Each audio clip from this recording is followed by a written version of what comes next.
Welcome to my YouTube channel. मेरे इस YouTube channel पर आप सभी लोगों का बहुत बहुत स्वागत है।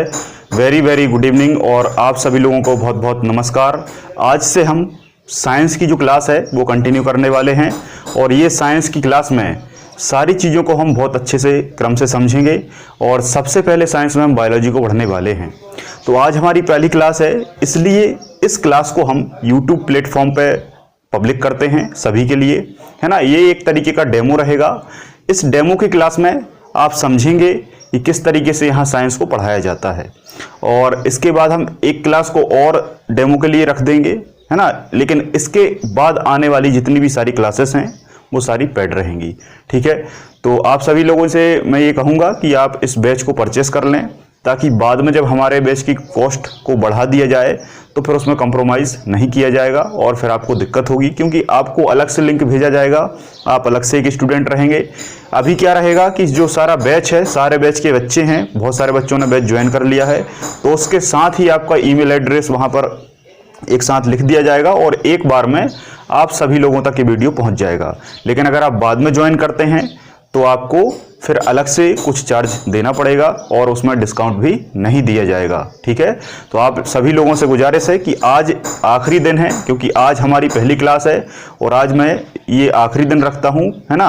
और कल से हमारी जो क्लास है वो कंटिन्यू अपलोड होती रहेंगी और आप सभी लोगों तक पहुँचती जाएंगी, जो कि प्राइवेट के फॉर्म में होंगी। कुछ क्लासें पब्लिक भी होती रहेंगी बीच में, जिससे आप लोगों को कुछ हेल्प मिल सके पढ़ने के लिए। और अगर आपको पूरे सब्जेक्ट को क्रम से पढ़ना है तो आपको ये बैच परचेस करना पड़ेगा। और एक बात हमेशा याद रखना कि बीच बीच से पढ़ने से और अलग अलग पुस्तकों से पढ़ने से कभी उस सब्जेक्ट पर कमांड नहीं बन पाती, बल्कि उस सब्जेक्ट को हमें सीक्वेंस में पढ़ना होता है, जो सीक्वेंस शायद मेरे ख्याल से बुकों में भी नहीं रहता। उस बुकों के बहुत सारे डाटा को निकाला जाता है, उसका एक सीक्वेंस बनाया जाता है और फिर उस सीक्वेंस के माध्यम से पढ़ाया जाता है कि पहले क्या हुआ, फिर क्या हुआ, फिर क्या हुआ, फिर क्या हुआ। तो वो लिंक होता है और लिंक होने के बाद उस विषय में बहुत अच्छे से कमांड बनती है और बहुत सारी चीज़ें आपको समझ में आने लगती हैं। एक बात और याद रखिए कि जिन लोगों ने भी साइंस मुझसे पहले पढ़ चुका है तो उन लोगों को ऐसा लगेगा कि हमने तो साइंस पहले पढ़ लिया है, हम दोबारा से क्यों पढ़ें। तो मैं एक बात बता देता हूं कि वहाँ जब मैंने क्लास में पढ़ाया था तो वो साइंस बहुत लो लेवल का था, क्योंकि वहाँ पर मुझे टारगेट मिलता था कि इतने समय में इस बैच को कंप्लीट करना है, क्योंकि मेरे जीएस के ग्रुप में बहुत सारे सब्जेक्ट आते थे। तो वहाँ हमने इसको बहुत शॉर्ट में पढ़ा था। लेकिन यहाँ किसी भी प्रकार की कोई भी पाबंदी नहीं है, समय का पर्याप्त समय हमारे पास पर्याप्त है। तो यहाँ हम सब्जेक्ट को बहुत बड़े लेवल तक ले जाएंगे, लेकिन जीरो से ले जाएंगे ताकि सभी बच्चों को वो बात समझ में आए और आपको समझ में आने के साथ साथ आपको गहराई से वो सारी चीज़ें पता चल सकें, ठीक है। तो चलिए आज की क्लास को हम पहले बेसिक से स्टार्ट करते हैं। हर एक टॉपिक के दो पहलू होंगे, एक बेसिक होगा और एक एडवांस होगा, है ना। पहले मैं बेसिक बताऊंगा, फिर उसी का मैं एडवांस बताऊंगा, जो बहुत सारी जगह नहीं बताया जाता, ठीक है। क्योंकि किसी भी चीज़ को रट लेना ही आज के समय के लिए पर्याप्त नहीं है। आज के अगर वर्तमान समय के कंपटीशन की आप गहराई को थोड़ा सा समझ पाएं या एनालिसिस कर पाएं तो आपको ये पता चल जाएगा कि आजकल जो क्वेश्चन है वो सीधे नहीं पूछे जाते। आजकल जो क्वेश्चन है वो बहुत घुमाकर पूछे जाते हैं और वो आप तभी कर सकते हैं जब आपकी उस विषय में समझ विकसित हो चुकी हो। समझ का मतलब ये है कि आप उसके कथन को समझ के उसका मीन निकाल सकें और आप ये समझ सकें कि ये किस नियम से संबंधित है। तो आई होप आप ये समझ रहे होंगे कि किस तरीके से हमें किस लेवल से सब्जेक्ट को पढ़ना है। तो चलिए स्टार्ट करते हैं। सबसे पहले मैं आपको साइंस का थोड़ा सा बैकग्राउंड बताता हूं। बेसिकली साइंस जो है, ये जो शब्द है, ये शब्द जो है वो लैटिन भाषा का शब्द है। किस भाषा का शब्द है? लैटिन भाषा का शब्द है। और आपको पता है कि लैटिन भाषा यूरोप महाद्वीप में बोले जाने वाली भाषा थी और वहीं पर इसका कुछ विकास हुआ। लैटिन का एक शब्द था जिसका नाम था साइंटिया। जिसका क्या नाम था? साइंटिया। तो साइंटिया एक शब्द था लैटिन भाषा का जिससे साइंस बना। अब इस साइंटिया का मतलब क्या है? इस साइंटिया का मतलब होता है जानना। इस साइंटिया का मतलब क्या होता है? जानना। बात क्लियर है? साइंस शब्द कहां से आया है? लैटिन भाषा से आया है। किस लैटिन भाषा के शब्द से आया है? तो साइंटिया से आया है। साइंटिया का मतलब क्या होता है? जानना। अब क्या जानना? क्या जानना? तो सभी जितने भी प्रकार के सभी प्रकृति के सभी प्रकृति के तथ्यों को प्रयोग के आधार पर, ठीक है। देखो प्रकृति में बहुत सारी चीजें होती हैं, प्रकृति में बहुत सारी चीजें होती हैं, उन सभी विषय वस्तुओं पर समाज में डिस्कशन होता है, लेकिन वो डिस्कशन कैसा है ये सबसे इंपॉर्टेंट है। तो विज्ञान में जितनी भी बातें कही गई हैं प्रकृति के बारे में, प्रकृति का मतलब है कि प्रकृति में जितनी भी चीजें मौजूद हैं उन सभी पर जब अध्ययन होता है तो अध्ययन कैसा हो, प्रयोगों के आधार पर हो, तथ्यों के आधार पर हो, प्रमाणों के आधार पर हो, एविडेंस के आधार पर हो, तो उस अध्ययन को हम क्या कहेंगे, साइंस कहेंगे। बात क्लियर है। अब आपके दिमाग में यह आएगा कि प्रकृति मतलब क्या है, प्रकृति क्या होता है। तो मैं आपको बता दूं कि प्रकृति का मतलब है कि जितनी भी चीजें आपको दिखाई देती हैं पृथ्वी पर वो सभी प्रकृति है। सामान्य भाषा में मैं समझाऊं तो पृथ्वी पर जितनी भी चीजें हैं या तो वो सजीव हैं या तो वो निर्जीव हैं, या तो वो सजीव हैं या वो निर्जीव हैं, या वो जीवित हैं या वो अजीवित हैं, या वो लिविंग हैं या नॉन लिविंग हैं। ये दो प्रकार की वस्तुएं हैं, इनके अलावा आपको तीसरी कोई वस्तु दिख ही नहीं सकती। तो इन्हीं का जो प्रयोगों के आधार पर अध्ययन है, मतलब जानना, वही क्या है, साइंटिया है, और वही क्या है, साइंस है आज के संबंध में। इसी को हमने हिंदी में कहा विज्ञान। अब हम भारत की ओर आते हैं। भारत में विज्ञान कहा जाता है। विज्ञान जो शब्द है ये बी प्लस ज्ञान से मिलकर बना है, जिसमें बी का मतलब होता है विशेष। बी का मतलब क्या होता है, विशेष। एक बात याद रखना, ये बहुत बच्चों वाली चीजें हैं, लेकिन मैं आपको फिर भी बताऊंगा, क्योंकि कुछ बच्चे ऐसे भी हैं जिन्होंने साइंस को कभी छुआ भी नहीं है। कॉमर्स वालों के लिए, बीए वालों के लिए साइंस थोड़ा सा डिफिकल्ट होता है, उनने कभी इसको पढ़ा नहीं होता, तो उनके लिए बी प्लस ज्ञान भी बहुत बड़ी चीज होती है। तो हम उनको भी लेके चलेंगे। आपके लेवल की भी चीजें 10 मिनट के बाद लेक्चर में आपको देखने को मिलेंगी, जो कि आपके लेवल से भी काफी ज्यादा ऊपर होंगी, ठीक है।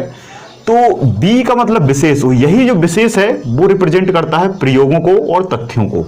यही जो बी है ये विशेष प्रयोगों और तथ्यों को रिप्रेजेंट करता है, और ये जो ज्ञान है वो जानने को रिप्रेजेंट करता है। क्योंकि ज्ञान क्या होता है, जिस ज्ञान को जाना जाए, किस आधार पर, प्रयोगों के आधार पर, वो क्या है, विज्ञान है।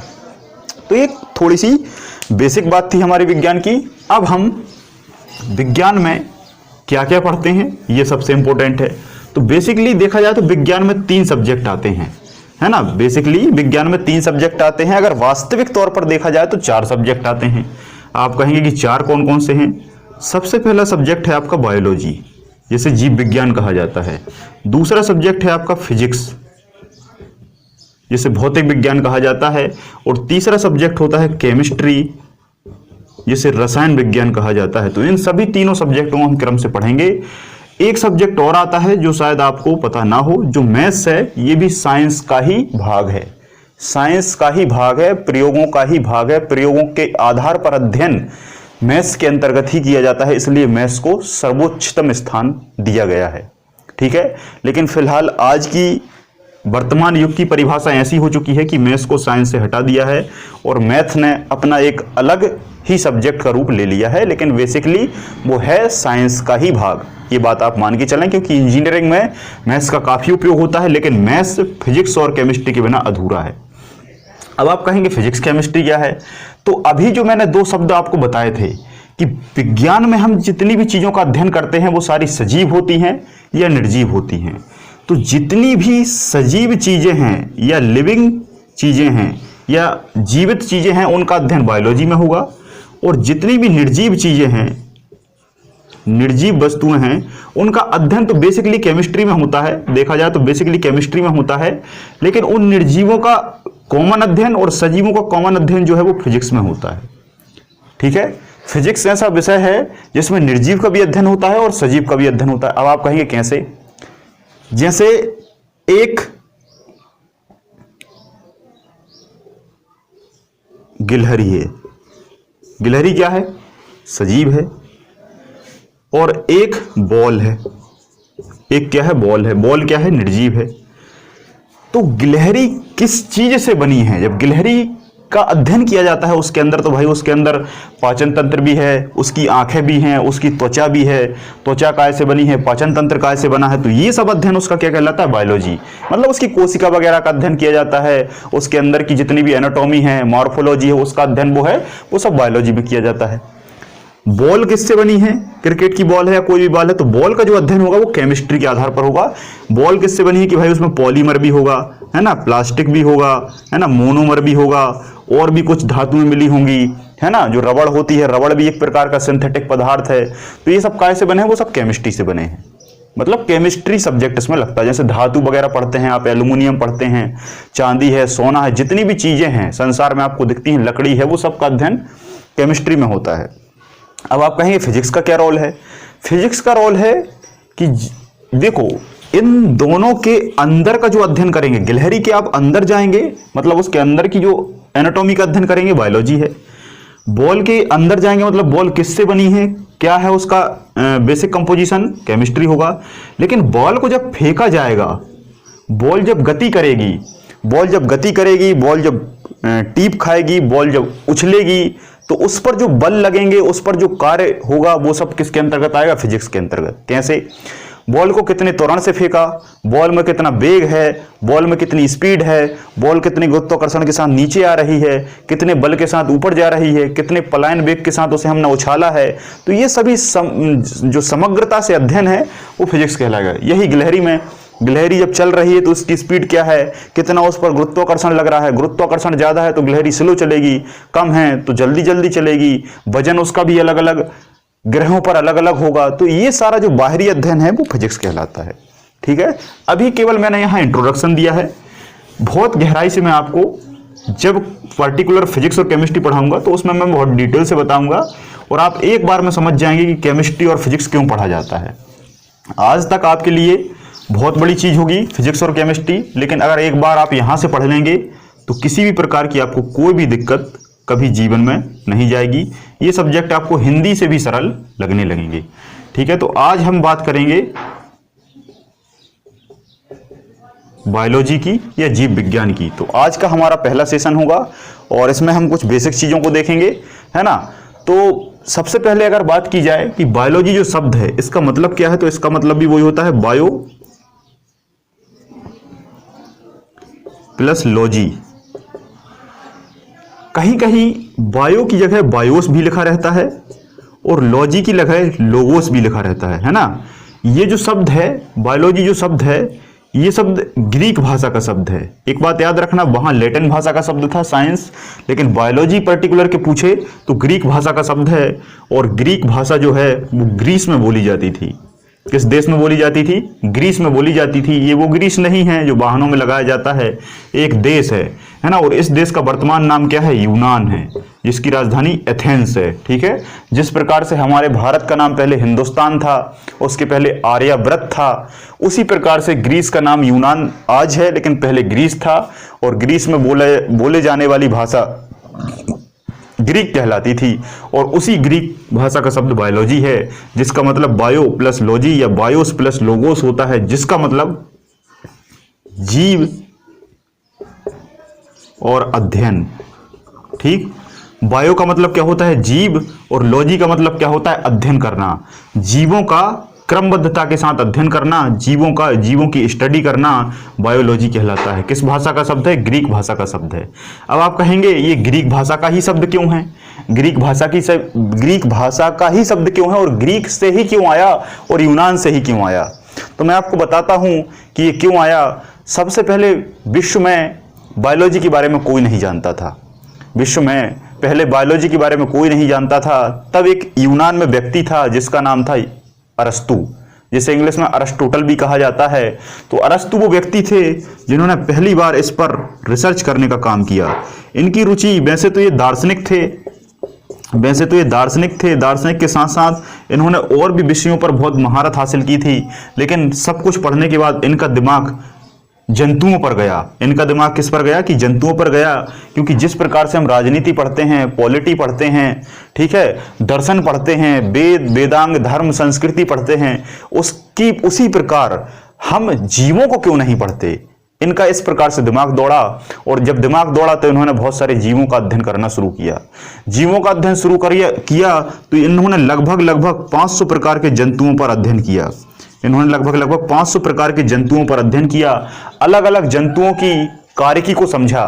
कार्यकी का मतलब होता है कि वो किस तरीके से काम करते हैं, किस तरीके से उनके अंदर शरीर में गति है, गति के आधार पर किस तरीके से वो चलते हैं, किस तरीके से उनका खाने का डाइजेशन होता है, किस तरीके से ब्लड सर्कुलेट होता है ना, उनका शेप एंड साइज क्या है, लोकोमोशन क्या है, तमाम तरीके के जितने भी उनकी फिलॉसफी हैं, फिजियोलॉजी हैं, उनको अध्ययन किया। ये शब्द अभी आपको थोड़ा सा समझ में नहीं आएंगे, लेकिन जब मैं आपको बायोलॉजी एक अधिक हद तक पढ़ा दूंगा और सारे टॉपिकों को पढ़ा दूंगा, तब आपको फिजियोलॉजी, एनाटॉमी, मॉर्फोलॉजी बिल्कुल बच्चों जैसा हो जाएगा।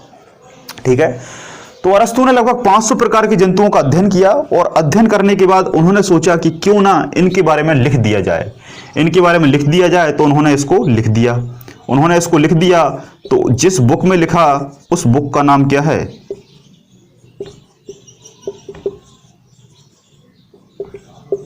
उस बुक का नाम है हिस्टोरिया एनिमिलियम। उस बुक का क्या नाम है? हिस्टोरिया एनिमिलियम। एनिमल का अध्ययन किया था, एक बात याद रखना, एनिमल का अध्ययन किया था, पादपों का अध्ययन नहीं किया।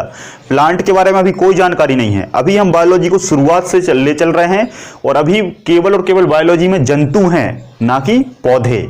अभी पौधों को इंक्लूड नहीं किया, क्योंकि अभी किसी को पता ही नहीं है ना। ये बात हम कब की कर रहे हैं? ये बात हम कर रहे हैं 385 BC से 326 BC। अभी आप कहेंगे BC क्या है? तो BC का मतलब होता है बिफोर क्राइस्ट, जिसे हिंदी में हम ईसा पूर्व भी कहते हैं। तो कुछ लोग ईसवी और ईसा पूर्व में बड़े कंफ्यूज होंगे। तो मेरा हिस्ट्री की प्लेलिस्ट में एक वीडियो डला है, उस वीडियो में मैंने ये सारी चीजों को समझाया हुआ है, तो उसको आप देख लेंगे, है ना। आज 2020 है, तो कभी ना कभी एक रहा होगा। इस एक से हम चले आ रहे हैं, और आज लगभग 2020 साल हो चुके हैं। तो इस एक के पहले जो बातें होती हैं, -1, -2, -3, है ना, मतलब -326, तो वो क्या कहलाएगा? BC। क्योंकि हम माइनस नहीं लिख सकते, इसलिए BC लिखा जाता है। BC क्यों लिखा जाता है, किसके नाम पर लिखा गया है, क्यों लिखा गया है, कब लिखा गया है, ये सब मैं आपको हिस्ट्री में बताऊंगा। तो लगभग आज से 220 प्लस 385, जब इसको आप ऐड कर देंगे तो जो ईयर निकल के आएगा, तो इतने साल पहले कौन थे? अरस्तु थे। 385 के लगभग उनका जन्म हुआ था। किसी किसी बुक में 86 भी लिखा रहता है, किसी किसी बुक में 325 भी लिखा रहता है, क्योंकि ये अप्रोक्सीमेट है। तो 326 के बीच में अरस्तु थे। तो इस समय इन्होंने ये काम करना शुरू किया। तो केवल इनको जंतुओं का अध्ययन किया, क्योंकि उस समय पादपों को निर्जीव माना जाता था। निर्जीव माना तो नहीं जाता था, लोग इनको समझ ही नहीं पाए, और इस तरीके से अध्ययन शुरू हुआ, है ना। जब अध्ययन शुरू हुआ तो 500 जंतुओं का वर्णन किया, और इसी कारण बायोलॉजी के पिता या फादर ऑफ बायोलॉजी के फादर कौन कहलाए? अरस्तु भाई साहब कहलाए। कौन कहलाए? अरस्तु भाई साहब कहलाए। ठीक है, क्यों कहलाए? क्योंकि इन्होंने बुक लिखी, सबसे पहले बुक लिखी। ठीक है, तो आई होप आपको ये समझ में आ गया होगा कि बायोलॉजी किस तरीके से स्टार्ट हुई, बात क्लियर है। एक बात याद रखना, अगर आपसे फादर ऑफ बायोलॉजी पूछा जाए तब आपको अरस्तु लगाना है, लेकिन अगर आपसे पूछा जाए कि बायोलॉजी शब्द किसने दिया, तो आपको क्या लगाना है, अभी मैं आपको बताऊंगा। क्योंकि समझो, जब ये अरस्तु ने बायोलॉजी को स्टार्ट किया, तो इन्होंने कभी ये नहीं सोचा कि ऐसा भी शब्द कोई हो सकता है। इन्होंने शब्द पर काम नहीं किया, इन्होंने केवल जंतुओं पर काम किया। इनके दिमाग में ये कभी आया ही नहीं कि जंतुओं को जब हम अध्ययन करेंगे तो इस सब्जेक्ट को हम क्या नाम देंगे। उन्होंने कुछ नहीं, बस उन्होंने एक डायरी उठाई, उस डायरी में तमाम तरीके की चीज़ों को लिख दिया और इस दुनिया से चले गए। और ये वही अरस्तु हैं जो सिकंदर महान के गुरु थे, जिसने सारा विश्व जीता था, उसी सिकंदर के गुरु थे। और इनके भी गुरु थे जिनका नाम था प्लूटो। इनके भी गुरु का नाम क्या था? प्लूटो। और प्लूटो के गुरु का नाम क्या था? सुकरात। और सुकरात के गुरु का क्या नाम था, ये आप मुझे कमेंट सेक्शन में बताएंगे। अगर आपको नहीं पता तो आप जब इतिहास पढ़ेंगे तब मैं आपको वहां बताऊंगा। ठीक है, तो इस तरीके से अरस्तु जी ने इसकी शुरुआत कर दी। शुरुआत करने के बाद लगभग 1500 साल ये विषय जो है वो थोड़ा रेस्ट अवस्था में चला गया। कहने का मतलब ये है कि कोई ऐसा महान बायोलॉजिस्ट हुआ ही नहीं जिसने इस पर प्रकाश डालने की कोशिश की हो। और फिर इतनी सालों बाद 1801 और 2 के लगभग, इस अवधि के लगभग 2 व्यक्ति आए। एक व्यक्ति था जिसका नाम था लेमार्क, ये फ्रांस का रहने वाला था, और एक का नाम था ट्रेवीरेनस, ये जर्मनी का रहने वाला था। एक का नाम क्या था, लेमार्क, और एक का नाम था ट्रेवीरेनस, है ना। लेमार्क फ्रांस का रहने वाला था और ट्रेवीरेनस जर्मनी का रहने वाला था। दोनों ने सामूहिक रूप से इन सभी चीज़ों का अध्ययन किया और उन्होंने कहा कि यार ये तो बहुत बड़ी चीज़ है, ये तो बहुत बड़ी चीज़ है, इसको हम एक शब्द देते हैं। तब इन्होंने पहली बार दुनिया के सामने बायोलॉजी शब्द रखा, बायोलॉजी शब्द रखा। तो आपसे पूछा जाए कि बायोलॉजी शब्द किसने दिया, तो लेमार्क तथा ट्रेवीरेनस के द्वारा दिया गया। कब दिया गया, 1801 और 1802 में। यहाँ तक अगर बात क्लियर है तो जल्दी से आप मुझे कमेंट करके बता दीजिए कि हाँ सर क्लियर है, अब आगे बढ़िए। ठीक है, तो यहाँ तक आपको बात मेरे ख्याल से क्लियर हो गई होगी। ठीक है, इसको मैं अभी नहीं मिटाता हूँ, कुछ बच्चों ने लिखा नहीं होगा। ठीक है, अरस्तु ने कुछ बहुत सारे कथन भी कहे थे जो उनके दार्शनिक में आते हैं, जो उनके दार्शनिक सिद्धांतों में आते हैं। वो अभी मैं यहाँ बता तो नहीं सकता क्योंकि इन्होंने बहुत सारे सिद्धांत हैं।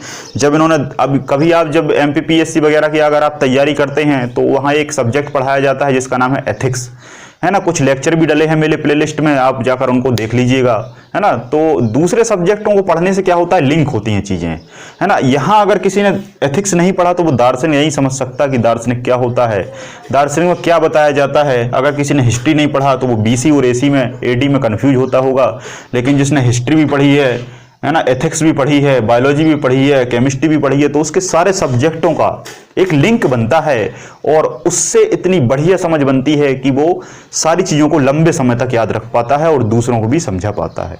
और अगर उसी टॉपिक पर घुमा के क्वेश्चन भी दिया जाता है तो कभी हम फंसते नहीं हैं, क्योंकि सिंपल क्वेश्चन आने की जो परंपरा है वो अब खत्म हो चुकी है ना। जैसे पहले उठा लिया जाता है, लूसेंट उठा ली, लूसेंट से पढ़ने लगे सबसे बड़ा सबसे छोटा, इसकी खोज उसकी खोज, इसने ये बताया उसने ये किया, इसने ये आविष्कार किया। ये अब खत्म है, ये ट्रेंड अब खत्म हो चुका है। ऐसे क्वेश्चन अब आते ही नहीं है, और अगर आते भी हैं एक दो आते भी हैं एक दो, तो वो बच्चे क्वेश्चन कहलाते हैं, उनको सब कोई कर लेता है, कोई बड़ी बात नहीं है। लेकिन उनके पीछे एक बहुत लंबी कहानी होती है, उनके पीछे एक लंबी कहानी होती है, जैसे मैं अभी आपको बताने वाला हूं, कि जैसे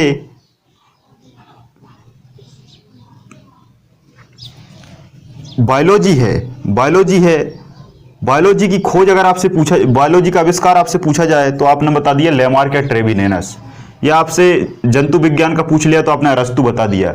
लेकिन इसके पीछे की जो कहानी है वो आपको किसी बुक में नहीं मिलेगी, है ना। ये अरस्तु की जो मैंने पूरी कहानी बताई, अब इसको मैं आगे और बताने वाला हूं। देखो, आपको ये पूरी कहानी बहुत अच्छे से क्लियर होगी, तो आपको पता है, आपको समझ में आ चुका होगा कि शब्द किसने दिया, है ना, और फादर कौन कहलाया, है ना। तो अरस्तु, और यहाँ तक क्या है कि केवल लोग जंतुओं में ही जीवन मानते थे, लेकिन कुछ समय बाद क्या हुआ कि बायोलॉजी जो है वो 2 भागों में बट गई। एक भाग कहलाया उसका जूलॉजी और एक भाग उसका कहलाया बॉटनी। जूलॉजी को हिंदी में जंतु विज्ञान कहा जाता है और बॉटनी को हिंदी में पादप विज्ञान या वनस्पति विज्ञान, जो भी आपको सही लगे, है ना, पादप विज्ञान या वनस्पति विज्ञान कहा जाता है।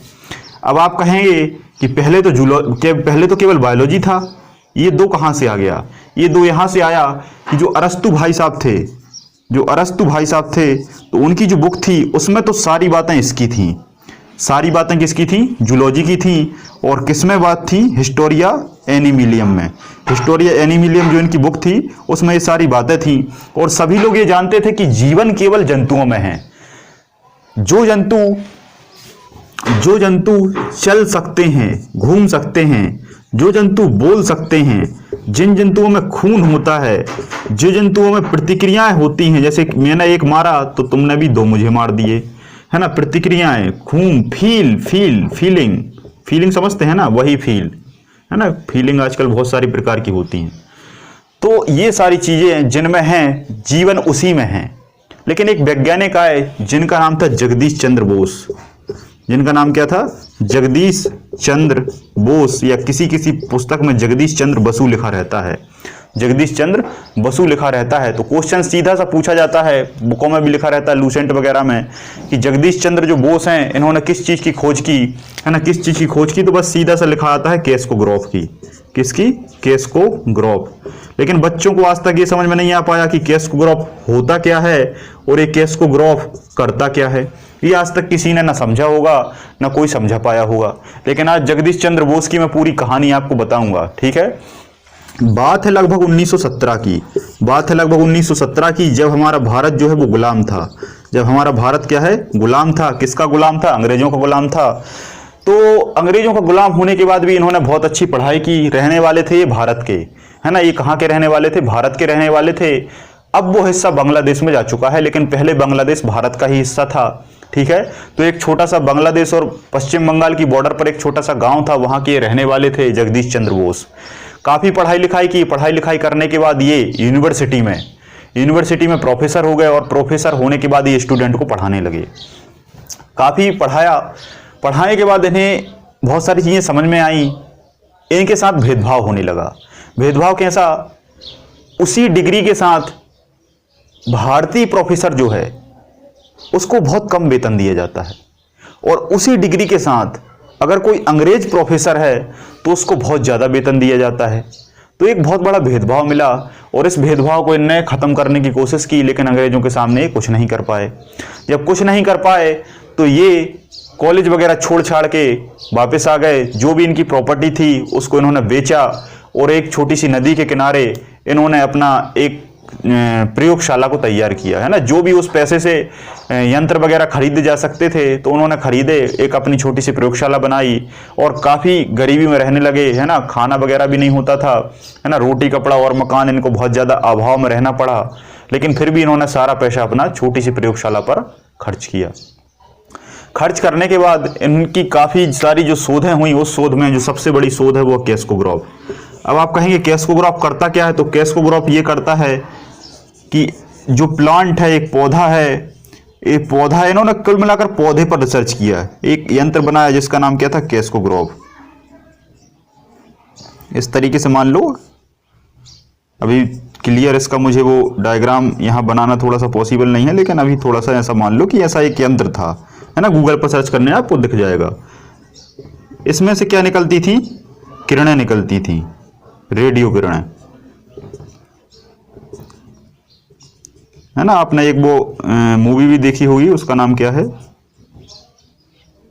अरे वो जादू वगैरह रहता है ना, क्रिस 2 है शायद, हाँ क्रिस 2 या क्रिस 3, हाँ क्रिस 3 है। तो क्रिस 3 में वो एक पौधा रहता है, उस पौधे को वो रख देता है, फिर वहाँ से सूर्य की किरणें आती हैं। सूर्य की किरणों को वो उस माइक्रोस्कोप से रिफ्लेक्ट कराता है 7 रंगों में, और वो 7 रंगों का जब प्रकाश पौधे पर पड़ता है तो पौधा जीवित हो जाता है और उसकी मृत्यु हो जाती है, ऐसा कुछ बताया है उसमें, है ना। तो वो पौधे पर जो किरणें हैं, वो किरणें जो पड़ती हैं वो रेडियो किरणें कहलाती हैं।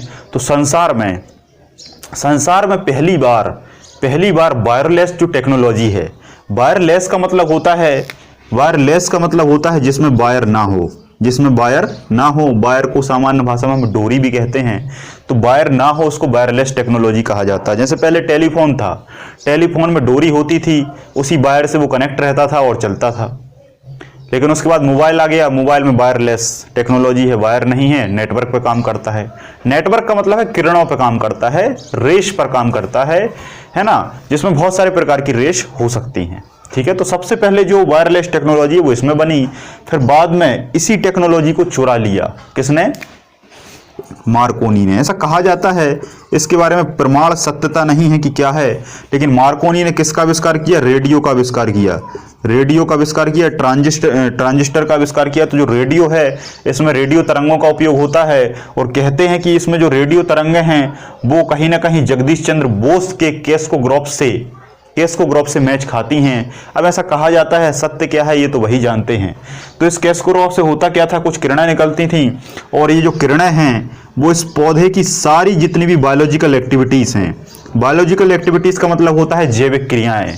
जैविक क्रियाओं का मतलब होता है खाना पीना, चलना, पाचन करना, खून का दौड़ना, जितनी भी आपके शरीर के अंदर की क्रियाएं हैं वो सभी बायोलॉजिकल क्रियाएं कहलाती हैं, जैविक क्रियाएं कहलाती हैं। तो इन किरणों के द्वारा इस पौधे की सारी अंदर की क्षमता को माप के इस पर दर्शा दिया जाता था, इस पर दर्शा दिया जाता था। और जब दर्शाया तो इन्होंने क्या कहा, इन्होंने कहा कि भाई साहब पादपों में भी जीवन होता है, पौधों में भी जीवन होता है। ये बात इन्होंने सिद्ध कर दी। किससे? कैस्कोग्राफ से। कैसे? ऐसे। बात क्लियर है। इन्होंने कहा कि माना कि पौधे चल नहीं सकते, बोल नहीं सकते, खून नहीं होता, प्रतिक्रिया नहीं कर सकते, हमें मार नहीं सकते, अगर हमने 2 गाली दे दी तो वो कुछ नहीं कहेंगे, फील नहीं कर सकते, माना। लेकिन इनकी जो बायोलॉजिकल एक्टिविटी हैं, जो अंदर की जैविक क्रियाएं हैं, वो हमसे भी ज्यादा कई गुना अधिक कॉम्प्लिकेटेड हैं। मतलब कहने का सामान्य भाषा में अर्थ ये है कि अगर हमारे अंदर 10 बायोलॉजिकल एक्टिविटी हैं तो इनके अंदर 15 बायोलॉजिकल एक्टिविटी हैं। और ये भी कहा कि एक प्रकार से भले ही हम ना रहें तो ये जीवित रह सकते हैं, ये जीवित रह सकते हैं, लेकिन अगर ये नहीं है तो हम जीवित नहीं रह सकते। ये इन्होंने सिद्ध कर दिया। अभी तक कुछ लोग ये बात जानते ही नहीं हैं कि हम पूर्णतः पौधों पर डिपेंड हैं। कुछ लोग नहीं जानते। कुछ लोग, एक बार मैंने क्लास में कहा कि अगर पौधे नहीं होंगे तो हमें खाना नहीं मिलेगा, मैंने ऐसा कह दिया। तो एक बच्चा मुझसे कहता है कि सर क्यों नहीं मिलेगा खाना, हम तो पिज्जा खा लेंगे, हम तो बर्गर खा लेंगे, हम तो चाट खा लेंगे, फुल्की खा लेंगे, ये खा लेंगे, वो खा लेंगे, इडली डोसा खा लेंगे। तो मैंने उसे समझाया, मैंने कहा या तो तुम बायोलॉजी से नहीं हो, और अगर हो तो किसी ने तुम्हें साइंस ठीक से नहीं पढ़ाया 10th तक।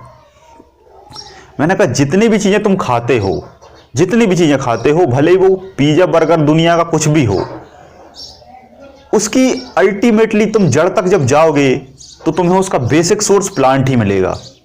बेसिक सोर्स, आधारभूत जो उसका कंपोजिशन है वो आपको पौधा ही मिलेगा। कुल मिलाकर कहने वाली ये बात है कि वो पौधे से ही बनेगा, भले ही वो संसार का कुछ भी खाना बन जाए। बात समझ में आ रही है? अभी आपको इसे समझने में थोड़ा समय लगेगा, अभी मैं समझाऊंगा तो आप फंस जाएंगे। अभी थोड़ा सा आप स्लो चलें, ठीक है? मैं आपको आगे जब आपके कुछ चैप्टर कंप्लीट हो जाएंगे ना तो आपको खुद ब खुद सब समझ में आने लगेगा, है ना। जब आप ह्यूमन तक पहुंचेंगे, बॉटनी वगैरह का चैप्टर पढ़ेंगे तो आपको सब क्लियर होगा।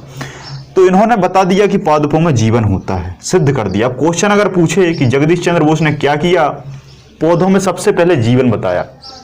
सबसे पहले पौधों में जीवन बताया कि पौधों में भी जीवन होता है। किससे बताया? कैस्कोग्राफ से बताया। कैसे बताया? वायरलेस टेक्नोलॉजी के माध्यम से बताया।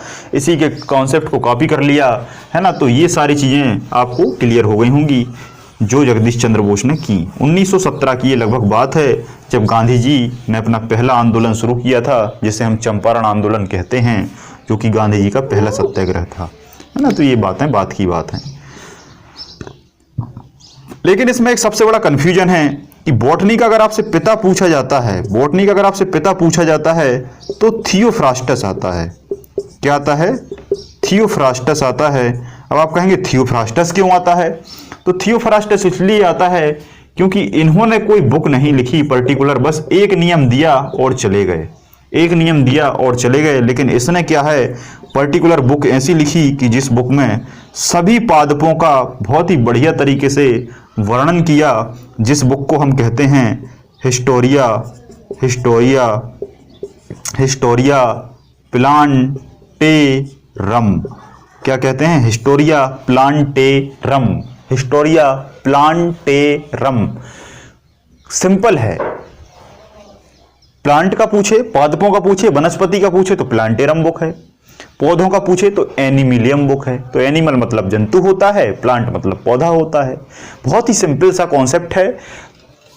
पिता पूछे तब थियोफ्रास्टस लगाना है, क्योंकि इन्होंने बुक लिखी। देखो, जो लिखता है उसी की बात मानी जाती है। जो लिखता है, लिखित बात को ही माना जाता है, कहीं सुनी गई बातों को नहीं माना जाता। इन्होंने बुक लिखी, बुकों में पर्टिकुलर बढ़िया तरीके से सिस्टमेटिक बहुत सारे पौधों का वर्णन किया, है ना, और इनको पिता मान लिया। इन्होंने केवल एक नियम दिया, फिर उसे बॉटनी में पुट कर दिया गया। फिर इसके अलावा बहुत सारे वैज्ञानिक और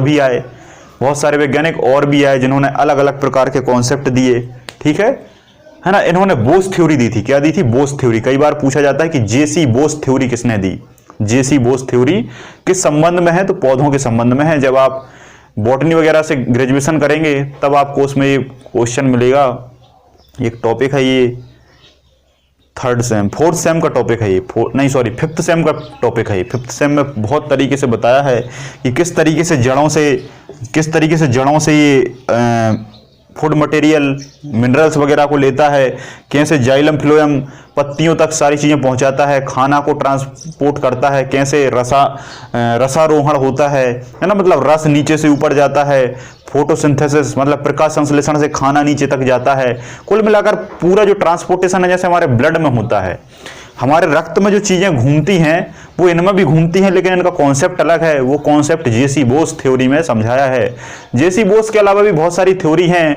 गोल्डिस की थ्योरी है, हिस्टोजन थ्योरी है, फैलम फैलोजन थ्योरी है ना, ट्यूनिका कार्पस थ्योरी है, एम्ब्लिका थ्योरी, ऐसी बहुत सारी और भी थ्योरीज हैं। तो इतना डीपली आपको नहीं जाना, आपको बस इतना याद रखना है कि पिता कौन है, बुक कौन सी है और कैस्कोग्राफ किसने खोजा। ठीक है, तो ये सभी जानकारी क्या थी, बेसिक थी। अरस्तु जी ने एक बात कही थी कि मनुष्य एक सार्वजनिक प्रणाली है ना। ये दार्शनिक में कहा था, जब उन्होंने दर्शन का अध्ययन कर रहे थे तब उन्होंने कहा था कि मनुष्य एक सामाजिक प्राणी है जो अकेला नहीं रह सकता, बल्कि इसे पर्टिकुलर वातावरण की जरूरत होती है। वातावरण से जब तक ये घुलेगा मिलेगा नहीं तो इसका अस्तित्व नहीं रहेगा। ठीक है, तो ऐसे बहुत सारे दर्शन में उन्होंने बात की है। जब हम एथिक्स पढ़ेंगे तो उन पर हम ये बात करेंगे। तो आई होप आपको बहुत सारी चीज़ें समझ में आ गई होंगी। इनके नीचे केवल 2 पॉइंट को और नोट करना है ना। कभी आपसे अगर पूछ लिया जाए कि चिकित्सा विज्ञान है ना, देखो इसके बाद क्या हुआ, जब विज्ञान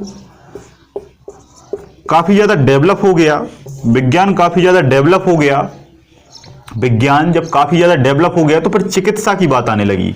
क्या बात आने लगी कि यार जब हम बायोलॉजी का अध्ययन कर ही रहे हैं तो बायोलॉजी में जंतु के अंदर जब कोई समस्या होती है तो उसको ठीक किया जाए। जैसे एक मशीन रखी हुई है, उस मशीन में आप कुछ नहीं जानते, आपने वो मशीन पहली बार देखी। अगर वो मशीन गड़बड़ होती है, अगर वो मशीन गड़बड़ी करती है तो आप उसमें कुछ नहीं करेंगे, आप बस खाली बैठे रहेंगे, उसे देखते रहेंगे। लेकिन अगर आपको मशीन के बारे में पूरी जानकारी है और अगर आपने मशीन के बारे में पढ़ा है बहुत अच्छे तरीके से और मशीन में आपके सामने अगर गड़बड़ी आती है तो आप तुरंत कहेंगे कि मैं इसे ठीक कर सकता हूं। क्यों ठीक कर दोगे? क्योंकि आपको उसके बारे में पता है, और जब ठीक कर दोगे तो वो मशीन ठीक हो जाएगी। जैसे एक मैंने बताया था आपको, एक फिल्म है राज बब्बर की। तो राज बब्बर उसमें क्या करता है, कॉलेज करता है, इंजीनियरिंग करता है, लेकिन घर में पैसे नहीं होते तो वो एक फैक्ट्री में मजदूरी करने लगता है। फैक्ट्री में मजदूरी भी करता है और पढ़ता भी है। तो एक दिन जो मशीन है पूरे कारखाने की वो बंद हो जाती है और बहुत सारे इंजीनियर को फ़ोन लगाया जाता है जो लाखों रुपए की फीस लेते हैं घंटे में। तो वो सारे इंजीनियर आने को मना कर देते हैं कि मैं यहाँ बिजी हूँ। तब वो राज बब्बर छोटा सा मजदूर कहता है कि मैं आपकी अगर आज्ञा हो तो मैं इसे चेक करूं। तो वो मना कर देता है। फिर एक बुजुर्ग आदमी कहता है कि क्या दिक्कत है, मशीन तो बंद ही है, देख लेने दो, शायद हो सकता है कि चालू हो जाए।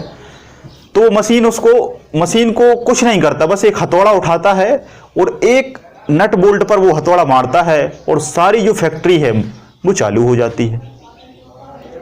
फिर वो मालिक कहता है कि तुमने ये मशीन को चालू कर दिया, तुम्हारा कितना पैसा हुआ? वैसे तो वो 200 रुपये दिन, 200 रुपये पर डे, 200 रुपये पर डे के हिसाब से उसमें मजदूरी करता था। लेकिन जब उसने उस मशीन को चालू किया तो उसने 10 लाख रुपए मांगे। उसने कितने रुपए मांगे? 10 लाख रुपए मांगे। तब उसने कहा कि तुम 10 लाख रुपए किस चीज की मांग रहे हो? तुमने तो एक दिन में 200 रुपए देते हैं और 1 मिनट का काम किया, 1 सेकंड का काम किया और तुम 10 लाख मांग रहे हो। तो उसने कहा कि 9,999 रुपए अलग हैं और 1 रुपया अलग है। एक हथौड़ा जो मारा है, उस एक हथौड़ा का 1 रुपया लिया है मैंने, जो काम मैं रोज करता हूं, और 9,999 रुपए इस बात के हैं कि हथौड़ा कहां मारा जाए।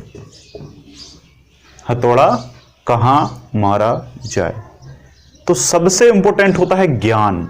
अगर आपको किसी भी विषय वस्तु का ज्ञान है तो आप उसके सुप्रीम हैं, उसके क्या है, सुप्रीम हैं। सुप्रीम का मतलब होता है सर्वोच्च या सर्वश्रेष्ठ।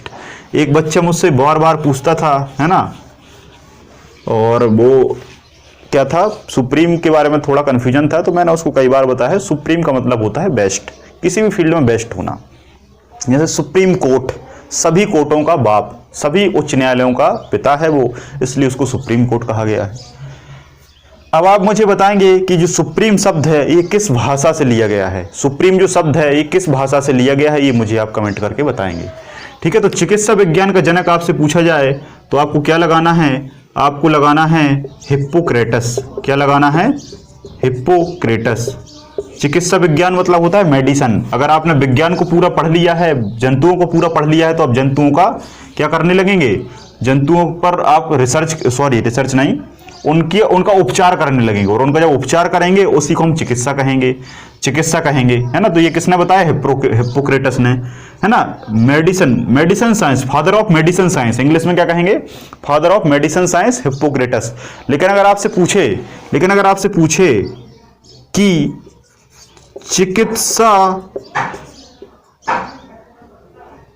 चिकित्सा का भगवान कौन है, चिकित्सा का भगवान कौन है, या गॉड ऑफ मेडिसिन अगर आपसे पूछे तो आपको क्या लगाना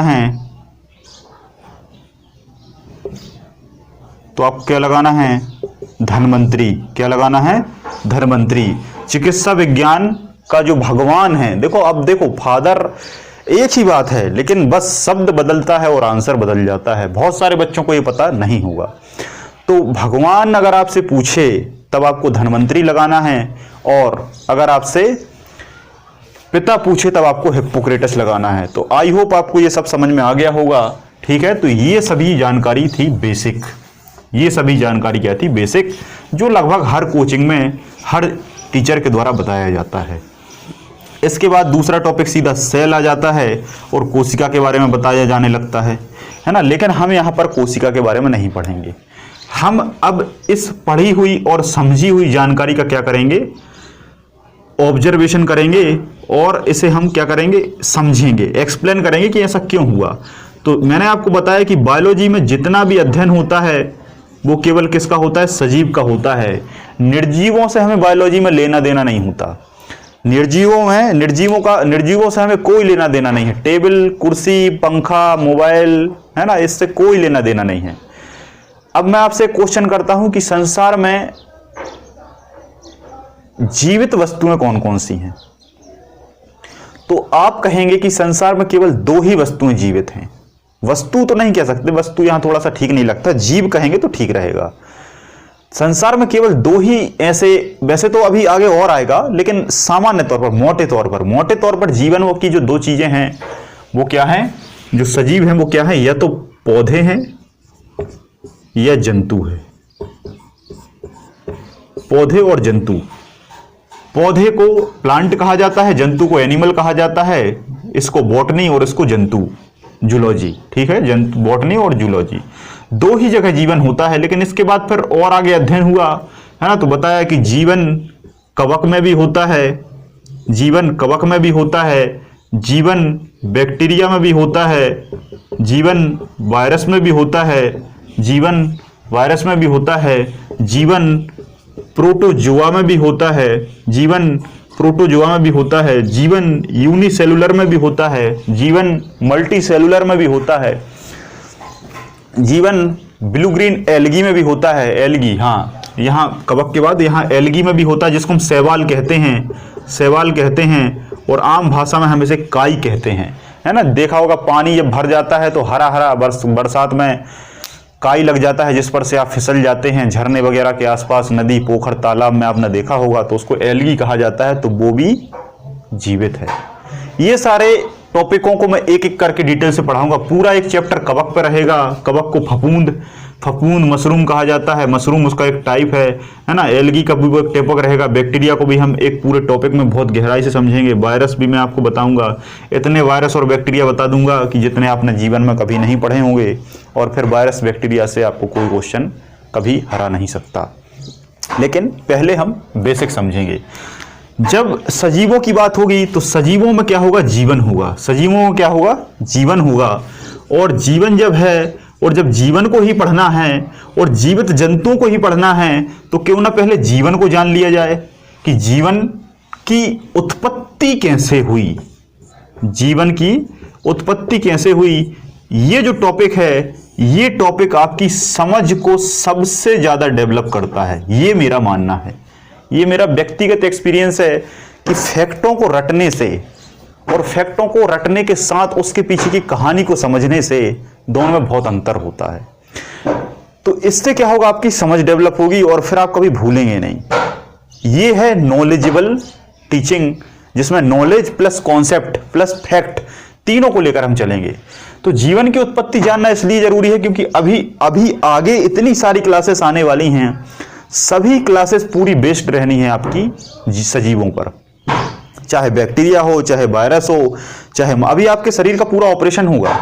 पूरा ऑपरेशन सर से लेकर पैर तक मैं एक एक अंग पढ़ाऊंगा कि आपके अंदर क्या क्या है। लीवर क्या करता है, किडनी क्या करता है, पेनक्रियास क्या करता है, ट्रैकिया क्या करता है, सांस आप कैसे लेते हैं, खून कैसे काम करता है, कोशिका कैसे काम करती है, पलक कैसे झपकती है, आंसू कैसे आते हैं, आप सोचते किससे हैं, आपको भूख का आभास कौन कराता है, आपको ठंड का आभास कौन कराता है, आपको गर्मी का आभास कौन कराता है, आपका पसीना कैसे निकलता है, आपके बाल क्यों बढ़ते हैं, आप चलते क्यों हैं, आपका जनन कैसे होता है, आपका डाइजेशन कैसे होता है, आपको प्रतिक्रियाएं कैसे होती हैं, आपको अगर कोई आग से टच कर दे तो आप हाथ क्यों अलग कर लेते हैं, क्या ऐसी प्रोसेस है, हड्डियां कैसे बनती हैं, आपका शरीर का मैं एक भी क्वेश्चन नहीं छोड़ूंगा।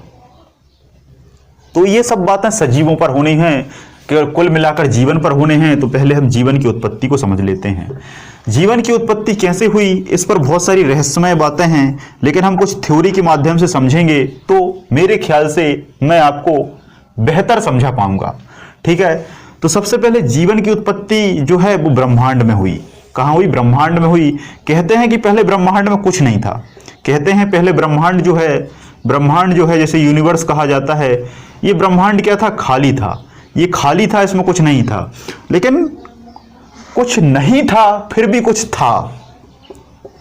अब आप कहेंगे ये कैसी बात है कि कुछ नहीं था फिर भी कुछ था, ये कैसी बात है? तो इसी बात को हम इस लेक्चर में गहराई से समझने वाले हैं। जैसे अभी आप मुझे देख रहे हैं, यहां बोर्ड है और यहां मेरा कैमरा है। कैमरे की जगह अगर आप सामने खड़े भी होते तो आप जब मुझे और बोर्ड को देखते तो आपके और मेरे बीच आपको कुछ दिखाई नहीं देता। आपको मेरे और आपको कुछ दिखाई नहीं देता, बल्कि जैसे ये कमरा है, आपका भी रूम होगा, रूम में अगर कुछ ना रखा जाए तो आप चारों तरफ रूम में देखेंगे तो आपको कुछ नहीं दिखाई देगा। पूरा रूम खाली है। आपकी दृष्टि से लेकर दीवार तक आपको क्या दिख रहा है? कुछ दिख रहा है? कुछ नहीं, खाली है। या आपके देखने से और इस बोर्ड के बीच में कुछ दिख रहा है? कुछ नहीं दिख रहा, खाली है। लेकिन फिर भी बहुत कुछ है, फिर भी बहुत कुछ है। क्या है? उसको कहा जाता है एटम, उसको कहा जाता है परमाणु, उसको कहा जाता है पार्टिकल, उसको कहा जाता है अणु। वैसे तो अणु मॉलिक्यूल हो जाता है, लेकिन अणु मान सकते हैं। इसी को ज्योग्राफी में कहा जाता है गॉड पार्टिकल। इसी को एस्ट्रोलॉजी में कहा जाता है भगवान का कण। कहते हैं ना, भगवान कण कण में बसा हुआ है। भगवान कण कण में बसा हुआ है। तो ये कण आया कहां से है और ये कण ने किया क्या है, उसको हम समझेंगे। वैसे तो केमिस्ट्री में मैं एटम को समझाऊंगा, लेकिन वहां वो थ्योरियों के आधार पर होगा, वो एक अलग चीज है। तो भाई साहब, ब्रह्मांड में कुछ नहीं था लेकिन फिर भी कुछ था। क्या था? परमाणु था। परमाणु अभी आपके और मेरे बीच में, यहां कुछ नहीं दिख रहा लेकिन हजारों परमाणु हैं, हजारों परमाणु हैं। तो जब इतने में हजारों परमाणु हैं तो ब्रह्मांड कितना बड़ा है। अगर आप यहां से, आपके घर से कन्याकुमारी तक जाएंगे तो आप 4 दिन में पहुंचेंगे। कितनी दूरी है? केवल भारत, आधे भारत की, पूरे भारत की दूरी कितनी होगी? पूरे एशिया महाद्वीप की दूरी कितनी होगी? पूरे देशों की दूरी कितनी होगी? और इससे ज्यादा 71% आपका पानी है। इसकी दूरी पूरी पृथ्वी की दूरी कितनी होगी? पृथ्वी एक छोटा सा कण है पूरे ब्रह्मांड में, तो ब्रह्मांड कितना बड़ा होगा? तो इस ब्रह्मांड में कितने सारे परमाणु होंगे जब यहां हजारों हैं? तो जब इतने सारे परमाणु होंगे तो कुछ ना कुछ होगा। क्या होगा? ये परमाणु की कभी ना कभी ऐसी स्थिति बनेगी कि ये एक दूसरे से क्या करेंगे? इंटरेक्ट होंगे। अब इंटरेक्ट क्यों होते हैं? इसके पीछे भी एक कारण है। क्या कारण है उसे भी समझ लो। जब परमाणु का अध्ययन जॉन डाल्टन के द्वारा किया गया, रदरफोर्ड के द्वारा किया गया, तो उन्होंने बताया कि परमाणु में दो आयन होते हैं। एक होता है माइनस आयन जिसे नेगेटिव चार्ज कहा जाता है, एक होता है प्लस आयन जिसे पॉजिटिव चार्ज कहा जाता है। ये दोनों मिलकर क्रिएट करते हैं पावर या एनर्जी या ऊर्जा। जब आप किसी भी घड़ी में सेल लगाते हैं, बैटरी का यूज करते हैं, तो बैटरी में या तो प्लस चार्ज होता है या माइनस चार्ज होता है। इलेक्ट्रिसिटी या बैटरी में कभी भी आप देखेंगे ये दोनों चार्ज आपको मिलेंगे। क्यों? ये ऊर्जा को जन्म देते हैं। तो वैसे ही प्रत्येक परमाणु में भी अपनी एक छोटी सी ऊर्जा होती है। उस ऊर्जा से गति करने लगता है। देखो यहां पर अभी हवा है मतलब ऑक्सीजन का परमाणु है, ऑक्सीजन का अणु है, एटम है, लेकिन यहां आपको दिख नहीं रहा, लेकिन फिर वो गति कर रहा है। मैंने यहां से फूंका, हवा निकली, गैस आपको दिखाई दी? नहीं दिखी। हजारों परमाणु हैं। किसके हैं? गैस के हैं। कौन सी गैस के? या तो ऑक्सीजन के होंगे या कार्बन डाइऑक्साइड के होंगे। इसके साथ और भी गैसें रहती हैं, हाइड्रोजन है, हीलियम है ना, मीथेन, बहुत सारी गैसें रहती हैं। दिखे? नहीं दिखे, फिर भी हैं। तो ये गति कर रहे हैं। गति क्यों कर रहे हैं? ऊर्जा से कर रहे हैं। ऊर्जा इनमें कहां से आई? धन और ऋण ये इनमें होते ही हैं। अब कुछ बच्चे मुझसे कहते हैं कि सर ये परमाणु के अंदर धन और ऋण ही क्यों होते हैं? पृथ्वी ब्रह्मांड बना परमाणु से बना, परमाणु होते हैं।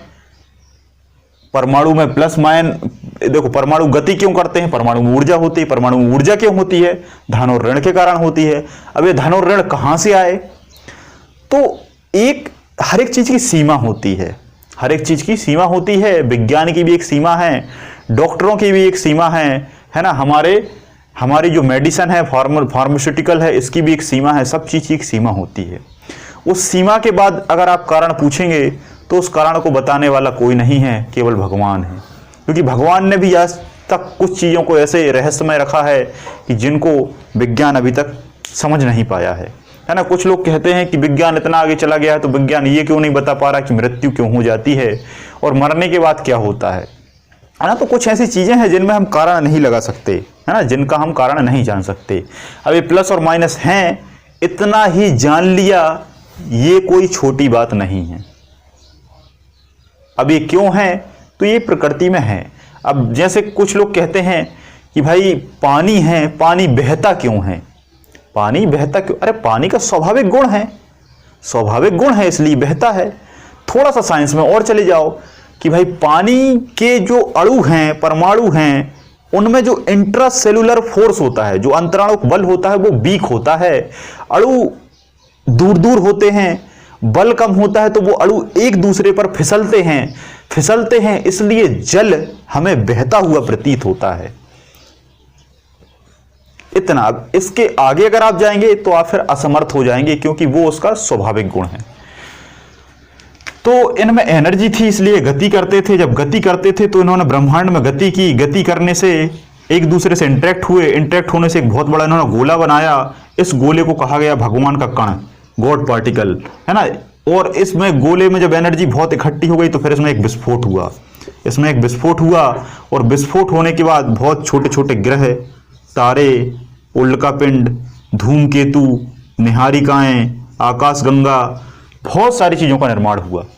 जब इस पर विस्फोट हुआ, इसी विस्फोट को कहा जाता है महाविस्फोट सिद्धांत। बिग बैंग थ्योरी, जो कि एब जॉर्ज लेमनतेयर के द्वारा दी गई थी। इसके अलावा और भी बहुत सारी थ्योरी आई। सतत विकास सिद्धांत, दोलन सिद्धांत, है ना, जो कि एलन संडेजा, हरमन बॉडी, ऐसे बहुत सारे वैज्ञानिक आए, है ना। इन्फ्लेशन सिद्धांत, है ना, अनोखे सिद्धांत, ऐसे बहुत सारे सिद्धांत और आए जो हम ज्योग्राफी में बहुत डिटेल से पढ़ेंगे, यहां हम भटकेंगे नहीं।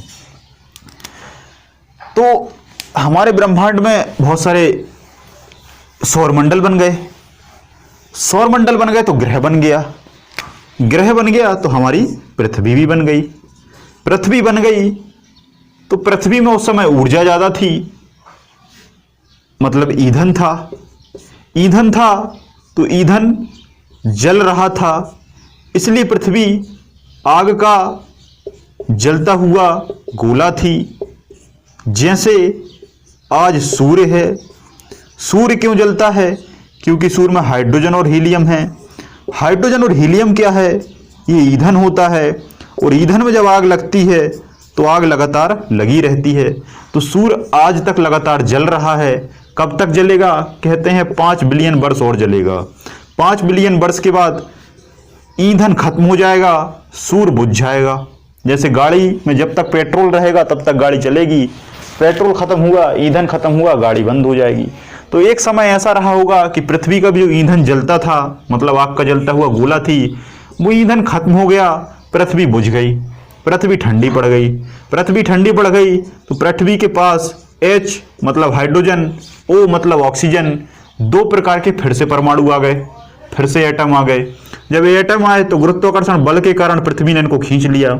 जब इनको खींच लिया तो H ने O के साथ क्रिया कर ली और H2O बना लिया। H2O बना लिया तो पृथ्वी पर जलमग्न हो गई, पृथ्वी पर जल आ गया, पृथ्वी पर जल आ गया और पृथ्वी जलमग्न हो गई।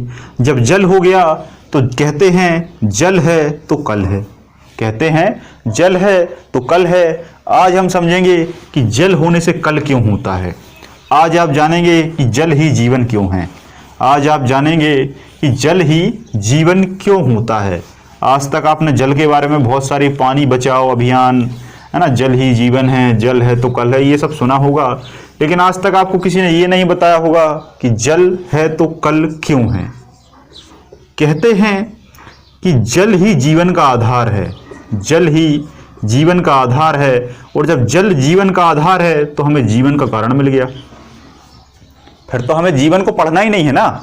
जीवन की उत्पत्ति हम अगर समझ रहे हैं और हमें पता है कि जल ही जीवन है ना, तो जल ही जीवन है भाई साहब। ठीक है, बात क्लियर है। अब मैं आपको थोड़ा सा आपके शरीर का एग्जाम्पल देके समझाता हूँ। शरीर का एग्जाम्पल देके समझाऊंगा तो आप समझ पाएंगे। आपका क्या है? शरीर है, जिसे आप बॉडी कहते हैं। आप क्या कहते हैं? बॉडी है। ये आपकी जो बॉडी है ये कंप्लीट डेवलप्ड बॉडी है, ये पूरी विकसित बॉडी है, हमारी विकसित बॉडी है। अब हम इस बॉडी को तोड़ते हैं। क्या करते हैं? तोड़ते हैं, और तोड़ते तोड़ते तोड़ते हम जल पे पहुंचेंगे। कहां पहुंचेंगे? जल पे पहुंचेंगे। अब हम जल पे क्यों पहुंचेंगे? जल पे इसलिए पहुंचेंगे क्योंकि हमें सिद्ध करना है कि जल ही जीवन है। अभी तक आपने सुना है, लेकिन आज क्या होगा? सिद्ध होगा। कैसे होगा? अभी समझेंगे। आपकी बॉडी है, आपका ये एग्जाम्पल लेते हैं। इस एग्जाम्पल के तौर पर संसार का कोई सा भी जीव हो सकता है, सभी का कॉन्सेप्ट सेम होगा, सभी का कॉन्सेप्ट सेम होगा। आपकी बॉडी में भी कोशिका है, गिलहरी में भी कोशिका है, चिड़िया में भी कोशिका है, कुत्ते में भी कोशिका है ना। संसार का कोई सा भी जीव, सब में कोशिका है। अब कोशिका क्या है? कोशिका भाई साहब आप क्या, अभी मैं कैसे समझाऊं, देखो समझो। एक मकान है, एक मकान है। अगर मैं आपसे पूछूं कि मकान काय से बना है तो आप क्या कहेंगे? आप क्या कहेंगे? आप देखेंगे मकान को, देखने के बाद कहेंगे कि यार इसमें सीमेंट भी लगा है, इसमें ईंट भी लगी है, इसमें रेत भी लगी है, सब कुछ लगी है, इससे मकान बन गया है।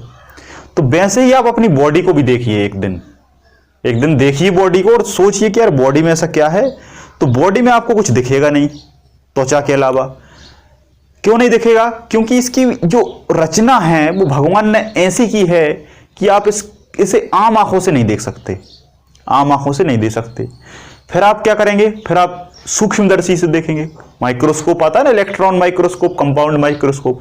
जब उनसे आप देखेंगे तो आपको इसकी छोटी छोटी चीजें समझ में आएंगी, दिखेंगी। तो जो इसकी सबसे छोटी चीज आपको दिखेगी, जो आपको इसकी सबसे छोटी चीज दिखेगी, वो क्या कहलाएगी? वो क्या कहलाएगी? कोशिका कहलाएगी, है ना, जिसको हम इंग्लिश में सेल कहते हैं, कोशिका।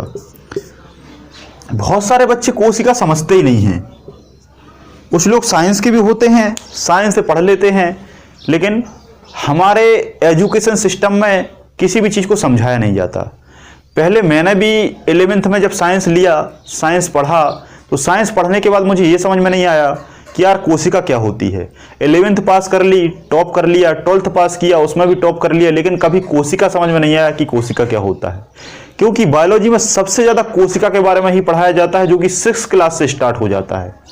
बच्चे सब रट लेते हैं, मैंने भी रट लिया था कि कोशिका जीवन की संरचनात्मक इकाई है, कोशिका जीवन की कार्यात्मक इकाई है, कोशिका जीवन का मूल आधार है, कोशिका जीवन की इकाई है, कोशिका जीवन की यूनिट है, सब रट लिया। कोशिका से हमारा शरीर चलता है, कोशिका से ही सब कुछ कर पाते हैं, लेकिन कोशिका है क्या, ये आज तक समझ में नहीं आया। फिर मैंने बहुत सारे व्यक्तियों से पूछा कि हमारे शरीर में कोशिका एक होती है कि बहुत सारी होती हैं। क्योंकि पढ़ने से हमें ऐसा लगता है, जब हम मतलब हमारा एजुकेशन सिस्टम ऐसा है कि जब आप साइंस से पढ़ेंगे तो आपको ऐसा लगेगा कि हमारे शरीर में एक ही कोशिका होती है, क्योंकि उसे इस तरीके से फॉर्म किया गया है। फिर मेरे एक भैया थे उस समय 11th में जब मैं था, जो बी फार्मा कर रहे थे, तो उनसे मैंने बात की। मैंने कहा भैया आप बी फार्मा कर रहे हैं जो कि पूरा होने वाला है, तो आपको कोशिका बिल्कुल ईजी बात है, आप साइंस से पढ़े हैं। तो उनसे मैंने पूछा कि कोशिका हमारे शरीर में एक होती है कि लाखों होती हैं, कि आखिर समस्या क्या है। तो उन्होंने कहा अरे ये बात तो मुझे भी नहीं पता कि कोशिका एक होती है कि बहुत सारी होती हैं।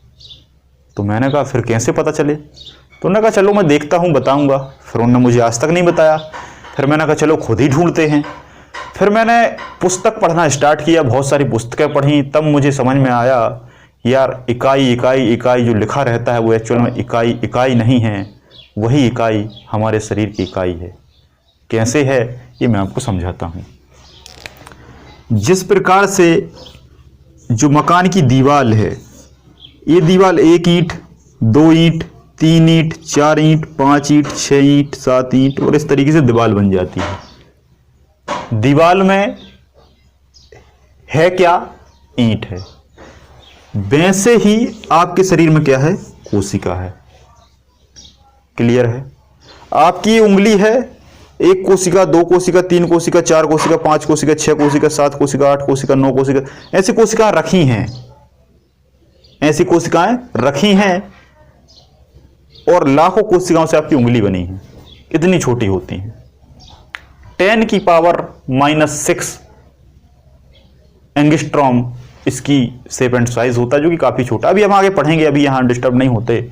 फिर ये कोशिकाएं सोडियम पैक्टेट और मैग्नीशियम पैक्टेट जैसे आयनों से जुड़ी होती हैं, जिसे हम सामान्य भाषा में सीमेंट कह सकते हैं। जैसे एक ईंट दूसरी ईंट से सीमेंट से जुड़ती है, वैसे आपका शरीर का छोटा भाग सोडियम पैक्टेट, मैग्नीशियम पैक्टेट है ना, इन सभी से जुड़ा होता है। कैसे जुड़ा होता है अभी हम आगे और डिटेल से बताऊंगा। तो कुल मिलाकर आपको समझ में आ गया कि आपकी बॉडी काय से बनी है, कोशिका से बनी है। अभी भी कुछ लोगों को कोशिका समझ में नहीं आया होगा, तो मैं इसको और तोड़ता हूं, इसको और तोड़ता हूं। शरीर अंगों से मिलकर बना होता है, ये बात सभी जानते हैं। शरीर अंगों से मिलकर बना होता है, ये बात सभी जानते हैं। और बेसिकली देखा जाए तो अंग जो हैं, ये पहले अंग नहीं होते, ये पहले अंग तंत्र होते हैं। आप कहेंगे अंग तंत्र क्या है, अंग तंत्र क्या है, वो भी मैं आपको बताऊंगा। फिर अंग बनता है, फिर ऊतक बनता है, ये क्रम है। बात क्लियर है। सबसे छोटी कोशिका होती है जो आपको दिखाई नहीं देती। कुछ कोशिकाएं इकट्ठी होती हैं, कुछ कोशिकाएं इकट्ठी होती हैं जो जिन्हें हम ऊतक कहते हैं, जिन्हें हम क्या कहते हैं, ऊतक कहते हैं। जैसे दीवार रहती है ना, दीवार को थोड़ा सा उठा के छोड़ दिया जाता है, उसे हमने फाउंडेशन कह दिया। पहले ईंट है, थोड़ा सा उठा के छोड़ दिया, उसे फाउंडेशन कह दिया, फिर पूरी दीवार बन गई, उसे हमने दीवार कह दिया, फिर पूरा मकान बन गया, उसको हमने घर कह दिया। वैसे यहाँ है, छोटी सी ईंट है वो कोशिका कहलाई, थोड़ा सा ऊंचा हुआ ऊतक कहलाया, फिर अंग बन गया। अंग आप जानते ही हैं, उंगली है, हाथ है, पैर है, मुंह है, पेट है, सब कुछ ये अंग है। अंग पूरा जब बहुत सारे अंग मिल जाएंगे वो अंग तंत्र बन जाएगा। अभी अंग तंत्र कैसे बनता है, पूरे के पूरे 11 अंग तंत्र मैं आपको समझाऊंगा। हमारे मानव शरीर में 11 अंग तंत्र हैं, समझाऊंगा, घबराओ मत। तो कोशिका तक हम पहुंच गए और विज्ञान की बुक में कोशिका तक ही समझाया गया है। लेकिन कोशिका से नीचे क्या होता है, इसके नीचे का जो रहस्य है वही जीवन को समझा पाता है। यही समझ में आता है कि जीवन की उत्पत्ति कैसे हुई। यही समझ में आता है कि जीवन की उत्पत्ति कैसे हुई। तो कोशिका से जब आप अंदर चलेंगे तो आपको कुछ नहीं देखना, आपको ये जानना है कि कोशिका बनी किससे है। कोशिका बनी किससे है, बस किसी भी चीज का आप बने का मतलब समझ गए ना कि किससे बना है, तो आपको आंसर मिल जाएगा। मोबाइल किससे बना है, आंसर मिल जाएगा। पेन किससे बना है, आंसर मिल जाएगा। कपड़ा किससे बना है, धागा से बना है। धागा बना लो, कपड़ा बन जाएगा। बात क्लियर है। तो वैसे ही तो जब इस पर रिसर्च हुआ तब पाया गया कि भाई हमारा जो शरीर है, अगर हमारा शरीर यहां से कट जाए, यहां से कट जाए, डॉक्टरों ने और बहुत सारे वैज्ञानिकों ने क्या किया, रिसर्च किया कि एक मतलब कोई व्यक्ति को कट लगने के बाद फिर देखा कि यार यहाँ फिर से कोशिकाएं आ गई और कट बंद हो गया, खून भी बंद हो गया और वो खाल आ गई, मतलब वो त्वचा आ गई है ना। त्वचा आने के बाद वो बढ़िया तरीके से कवर हो गया। तो वो क्यों हुआ, उत्तर मिल गया प्रोटीन से। हमारे दिमाग में इतनी शक्ति है, हमारे दिमाग में इतनी शक्ति है कि अगर उससे आप क्वेश्चन पूछोगे तो वो आंसर दे देगा। आज तक किसी ने क्वेश्चन ही नहीं किया होगा कि हमारा शरीर काय से बना है, दिमाग ने आंसर नहीं दिया। लेकिन अगर आपने क्वेश्चन कर दिया, यूट्यूब पे आप डालेंगे, आपको आंसर मिल जाएगा। आपके समय में तो मोबाइल है यार, मोबाइल में हर एक जानकारी है, तो लो ना, क्या दिक्कत है।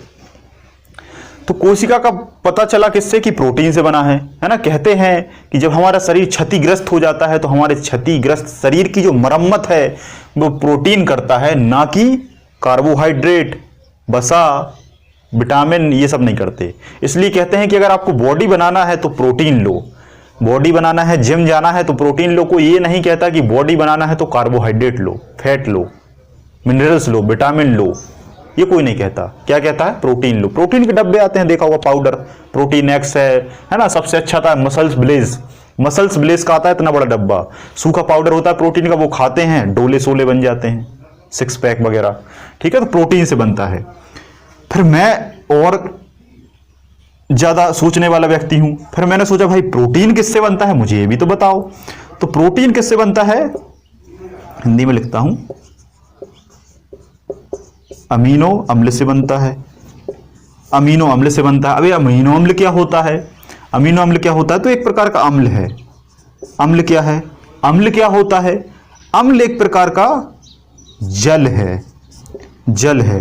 कैसा जल है, टमाटर देखा है, टमाटर का रस निकला, टमाटर का रस तो देखा होगा टमाटर का, आज टमाटर खा के देख लेना। तो टमाटर में भाई साहब जो रस निकलता है वो अम्ल है, जिसमें टमाटर के रस में क्या है, देखो देखो देखो, टमाटर का जो रस है वो अम्ल प्लस जल इक्वल टू टमाटर का रस, अम्ल प्लस जल प्लस टमाटर का रस। अब ऐसे रस हजारों हैं, हजारों हैं। हजारों कैसे हैं, संसार में जितने भी पौधे दिख रहे हैं सबका अपना अपना एक रस है, सबका अपना। पत्ती में भी रस होगा, जड़ में भी रस होगा, तने में भी रस होगा, फूल में भी रस होगा, उसकी टहनी में भी रस होगा। फिर आप किसी भी जंतु को देखेंगे है ना, तो चिड़िया में भी रस होगा, मानव में भी रस होगा। आपका हाथ काटेंगे यहां से भी रस निकलेगा है ना, खून के रूप में। खून के अंदर जब घाव हो जाता है तो पस निकलता है। ब्रेन में भी रस भरा हुआ है, जैसे सेरिब्रोस्पाइनल फ्लूइड कहते हैं है ना। इसके अलावा आप किसी भी जंतु को काटेंगे, किसी भी प्लांट को काटेंगे, किसी भी फल को काटेंगे, सेब को काट लो, अनानास को काट लो, आम को काट लो, अंगूर को काट लो है ना, अंजीर को देख लो, सब में क्या निकलेगा, रस। रस काय का बना है, रस में सबसे ज्यादा हाईएस्ट मात्रा होगी जल की, पानी की। सबसे ज्यादा क्या मात्रा होगी, पानी की। और कुछ उसमें मिनरल्स मिले रहेंगे, कुछ उसमें मिनरल्स मिले रहेंगे जिन्हें हम अम्ल कहते हैं, जिन्हें हम क्या कहते हैं, अम्ल कहते हैं, ठीक है। लेकिन ये कम मात्रा में होता है, 60 से 70% क्या होता है, पानी होता है।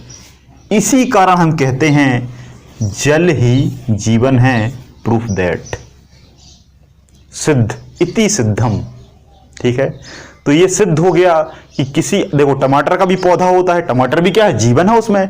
फिर उसके टमाटर पे गए, टमाटर के अंदर गए, उससे रस निकाला, रस का अध्ययन किया, रस में अम्ल मिला, जल मिला, लेकिन जल ज्यादा मिला।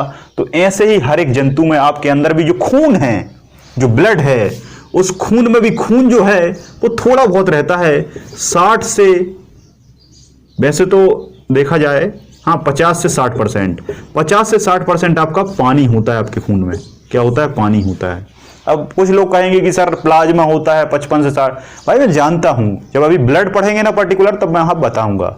यहाँ मोटे तौर पर समझने के लिए, जो प्लाज्मा है उसमें भी क्या है? वाटर ही तो है। तो संसार में जितनी भी चीजें आपको लिक्विड दिखती हैं, चाहे वो ऑयल हो, सब कुछ, उसमें कुछ मात्रा में सब्सटेंस हो सकता है, लेकिन अल्टीमेटली उसमें वाटर ही होता है। पेट्रोल, उसमें भी पानी है लेकिन दिखता नहीं है, क्योंकि उसमें कुछ और भी मिला होता है। तो जितनी भी चीजें लिक्विड है उसमें पानी होता है। इसलिए कहा जाता है कि जल ही जीवन है। और जीवन का भौतिक आधार जो है, भौतिक आधार जो है, जीवन का आधार जो है वो क्या है? जल ही है। और जब जल में बहुत सारे अम्ल मिल जाते हैं तो उसे हम कहते हैं जीव द्रव्य। क्या कहते हैं? जीव द्रव्य। अभी तक सामान्य पानी द्रव्य था, लेकिन जीव में हो गया, जीवों में हो गया, इसलिए इसे जीव द्रव्य कह दिया। अब एक सामान्य सा क्वेश्चन मैं आपसे पूछता हूं कि ऐसा संसार का कौन सा जंतु है जिसके अंदर पानी नहीं है, जो पूरा सूखा है? तो आप इसका जवाब नहीं दे पाएंगे, क्योंकि ऐसा कभी हो ही नहीं सकता कि किसी में जीवन हो और उसके अंदर वाटर ना हो।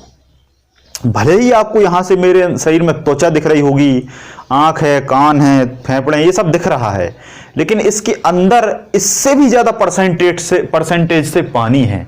क्या है? पानी है। और पानी इसलिए हम लगातार पीते हैं। कहते हैं कि आपको खाना अगर नहीं मिले तो आप 12 सप्ताह तक जी सकते हैं। कहते हैं अगर आपको खाना नहीं मिलेगा तो आप 12 सप्ताह तक जी सकते हैं, लेकिन आपको पानी नहीं मिलेगा तो आपकी मृत्यु हो जाएगी। इसलिए जल ही जीवन है। तो आज समझ में आ गया होगा कि जल ही जीवन क्यों है। तो हम कहां तक पहुंच गए थे? अमीनो एसिड तक पहुंच गए थे, है ना। तो अब मैं यहां और बताता हूं कि अमीनो एसिड क्या है, अमीनो अम्ल क्या है। तो अमीनो अम्ल का फॉर्मूला देख लीजिए, NH2COOH, ये अमीनो अम्ल कहलाता है। इसमें जल है। कहां दिख रहा है जल? H2O, ये जल दिख रहा है। लेकिन नाइट्रोजन भी है, हाइड्रोजन भी है, कार्बन भी है, ऑक्सीजन भी है और हाइड्रोजन है। ये सभी तत्व मिले हुए हैं और इसी तत्व से अमीनो अम्ल बना हुआ है। अब आप कहेंगे कैसे बना, हमें समझा दो। तो समझ लेते हैं। हिंदी धर्म ग्रंथों के आधार पर, हिंदू संस्कृति के आधार पर कहा जाता है कि मानव का जो शरीर है वो पंच तत्व से मिलकर बना है। मानव का जो शरीर है वो पंच तत्वों से मिलकर बना है। अग्नि, आकाश, पृथ्वी, ऐसा कुछ बताया जाता है। लेकिन मैं कहता हूं वो 5 तत्व वो नहीं, वो 5 तत्व ये हैं: hydrogen, nitrogen, oxygen, carbon, phosphorus. ये वो पंच तत्व हैं, ये वो पंच तत्व हैं।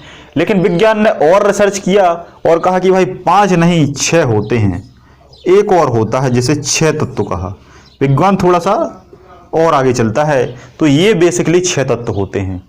इन पंच तत्व मतलब सॉरी 6, अब 6 मान लो आप आज से, 1 2 3 4 5 6, इन 6 तत्वों से आपका शरीर बना है। और आपका ही क्या, संसार के सारे सजीव, चाहे वो पौधे हों, चाहे वो बैक्टीरिया हों, चाहे वायरस हों, चाहे आप हों, चाहे कुत्ता हो, चाहे बिल्ली हो, चाहे गिलहरी हो, चाहे चूहा हो, चाहे चमगादड़ हो, चाहे भैंस हो, चाहे गाय हो, चाहे बैल हो, कुछ भी।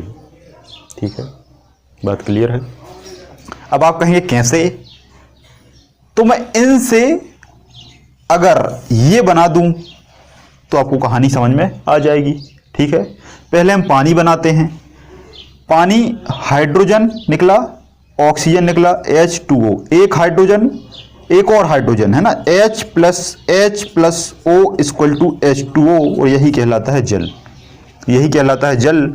चाहे पानी लिख दो, चाहे H2O लिख दो, चाहे जल लिख दो, चाहे वाटर लिख दो, चाहे नीर लिख दो, चाहे एक्वा लिख दो, है क्या? एक ही बात है ना। एक्वा साइंस में कहा जाता है, इंग्लिश में कहा जाता है, रसायन विज्ञान में H2O कहा जाता है ना, हिंदी में पानी, बहुत सारे नाम हैं।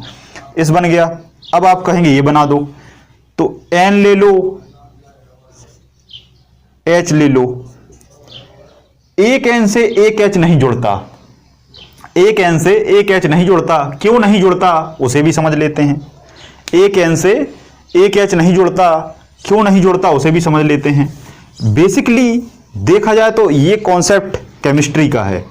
नाइट्रोजन को जब आप पढ़ेंगे गहराई से तो इसका परमाणु क्रमांक आपको 7 मिलेगा, एटॉमिक नंबर 7 मिलेगा। अब ये 7 क्यों होता है? ये 7 ही होता है। आपके हाथ में 5 उंगली क्यों है?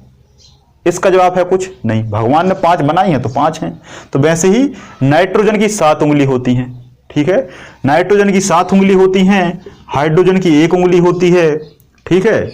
ऑक्सीजन की 8 उंगली होती हैं, है ना। ये आपको याद करना पड़ेगा, वैसे याद नहीं करना पड़ेगा। केमिस्ट्री जब आप मुझसे पढ़ लेंगे तो मैं एक ट्रिक बताऊंगा, उस ट्रिक के माध्यम से आपको ये याद ही नहीं करना। बहुत शानदार फनी कहावत हैं, वो कहावत मैं आपको बताऊंगा, एक बार में याद हो जाएगी। सारे परमाणु क्रमांक एक बार में क्लियर हो जाएंगे। तो नाइट्रोजन की 7 उंगली होती हैं। कैसे 7 होती हैं समझा दो। एक डब्बा होता है, दूसरा डब्बा होता है, एक हाथ होता है, दूसरा हाथ होता है और तीसरा हाथ होता है ना। नाइट्रोजन के 3 हाथ होते हैं, 2 हाथ छोटे छोटे होते हैं, एक हाथ बड़ा होता है। इस हाथ में 2 उंगली होती हैं, इसमें देखो इनमें सब में 2 उंगली होती हैं। इन सभी हाथों में 1 2 3 4 5 हाथ मान लो, है ना। 5 हाथों में 2 उंगली होती हैं, लेकिन इनकी उंगली जो है वो उंगली चेंजेबल फिंगर है, बदलती उंगलियां हैं। बदलती कैसे हैं? कंडीशन के आधार पर, जहां जैसी कंडीशन होगी वहां वैसे उंगलियां हो जाएंगी, है ना। जैसे मान लो हम एक दूसरे से कभी कभी हाथ मिलाते हैं, मतलब जोड़ते हैं, तो इस तरीके से कर लेते हैं, ऐसे। ये उंगली इसमें फंस गई, ये उंगली इन हाथ में फंस गई। तो वैसे ही हर एक तत्व की उंगली एक दूसरे में फंसती हैं और बनता है। जैसे अभी क्या बना था, अभी हाइड्रोजन की 1 उंगली ऑक्सीजन की 8 उंगली के बीच में फंस गई थी। क्या बन गया था? H2O ये बन गया था। अभी कैसे बनता है मैं आपको बताऊंगा केमिस्ट्री में। ये बॉन्डिंग सिस्टम है ना। ये बॉन्डिंग सिस्टम है। कोवेलेंट बॉन्ड बनता है ना। आपका आयनिक बॉन्ड बनता है और आपका कोऑर्डिनेट बॉन्ड बनता है। अभी ये बहुत लेंदी हो जाएगा, अभी यहाँ पे रहने दो, बस देख लो, समझ लो। 7 उंगली, 1 उंगली, 2 उंगली, 3 उंगली, 4 उंगली, 5 उंगली, 6 उंगली, 7 उंगली। हमारे पास तो 7 ही हैं। 3 हाथ खाली रह गए।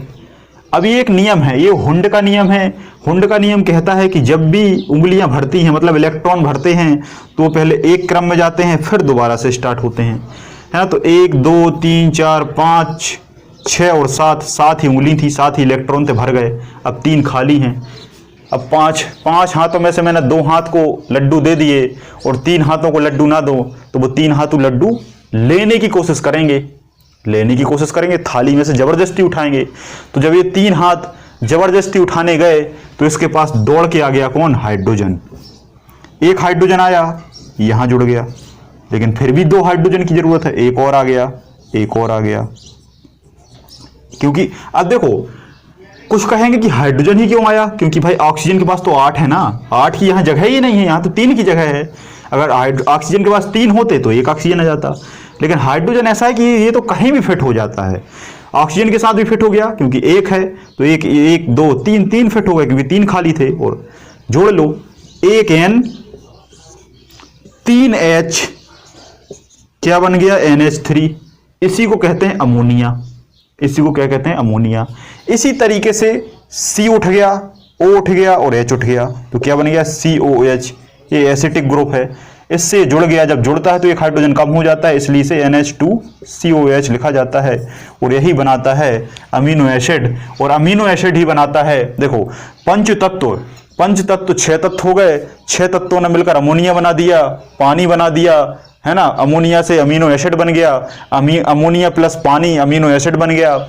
अमीनो अम्ल ने प्रोटीन बना लिया। जो प्रोटीन आप दाल में खाते हैं, अंडे में खाते हैं, मांस में खाते हैं, वही प्रोटीन ने कोशिका बना ली। उसी कोशिका ने ऊतक टिश्यू बना लिया, अंग बना लिए। अंग तो जानते हैं, फिर अंग तंत्र बन गया और आपका शरीर बन गया, और संसार के सारे जंतु तैयार हो गए।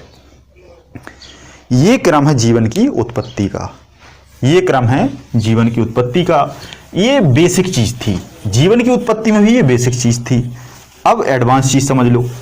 एडवांस चीज अब आप कहेंगे ये एडवांस क्या होता है?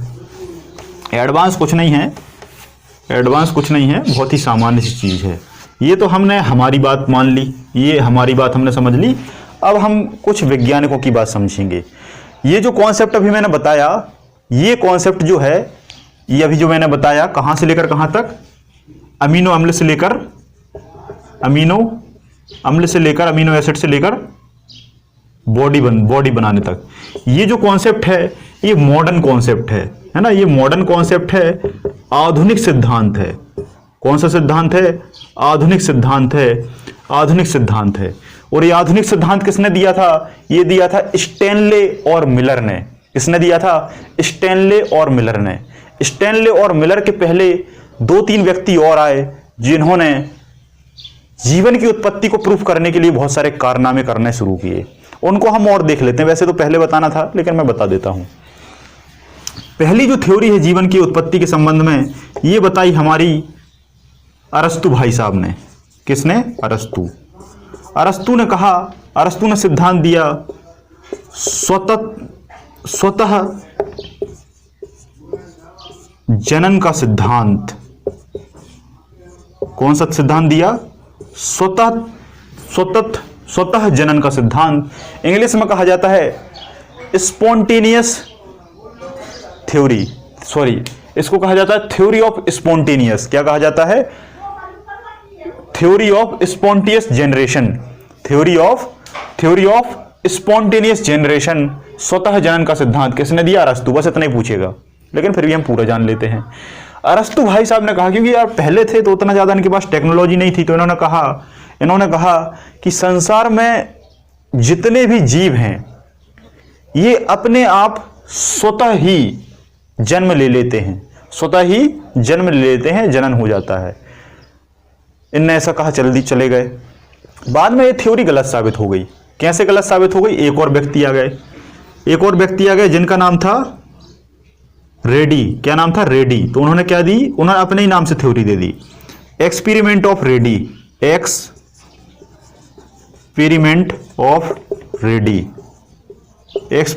रेडी या रेडी का सिद्धांत। इसे हम रेडी का सिद्धांत कहते हैं। रेड्डी वैज्ञानिक का नाम है। इन्होंने यही सिद्धांत दिया और इन्होंने क्या कहा? इन्होंने कहा कुछ नहीं, इन्होंने बस एक प्रैक्टिकल कर दिया। एक फ्लास्क रखा, ये फ्लास्क रखा और इस फ्लास्क में बहुत सारे मांस के टुकड़े रखे, और एक और फ्लास्क रखा, इस फ्लास्क में भी इन्होंने मांस के टुकड़े रखे। क्या रखे? मांस के टुकड़े रखे। एक को यहाँ से बंद कर दिया और एक को यहाँ से खुला रहने दिया। फिर कुछ दिन बाद देखा कि जो खुला वाला फ्लास्क था, इसके मांस के टुकड़ों पर बहुत सारे सूक्ष्म जीव आ गए हैं, और वो सूक्ष्म जीव कहाँ से आए? उनके अंडों से आए, है ना। कहने का मतलब ये है कि जब ये खुला था तो इसमें बहुत सारी नमी और वातावरण गया, जिसमें से यहाँ बहुत सारे सूक्ष्म जीव पहुंचे, अंडे पहुंचे, और अंडों से सूक्ष्म जीव उत्पन्न हो गए। लेकिन दूसरा फ्लास्क जो था वो बंद था, और जब बंद था तो इसमें किसी भी प्रकार का कोई आवागमन नहीं हुआ, अंडे नहीं पहुंचे, तो ये इसमें जीवन की उत्पत्ति नहीं हो सकी। तो इस थ्योरी ने इसको गलत कर दिया कि स्वतः जनन जो है वो कभी होता नहीं है। जनन के लिए अंडों का होना आवश्यक है, जब अंडे होंगे तभी जनन होगा।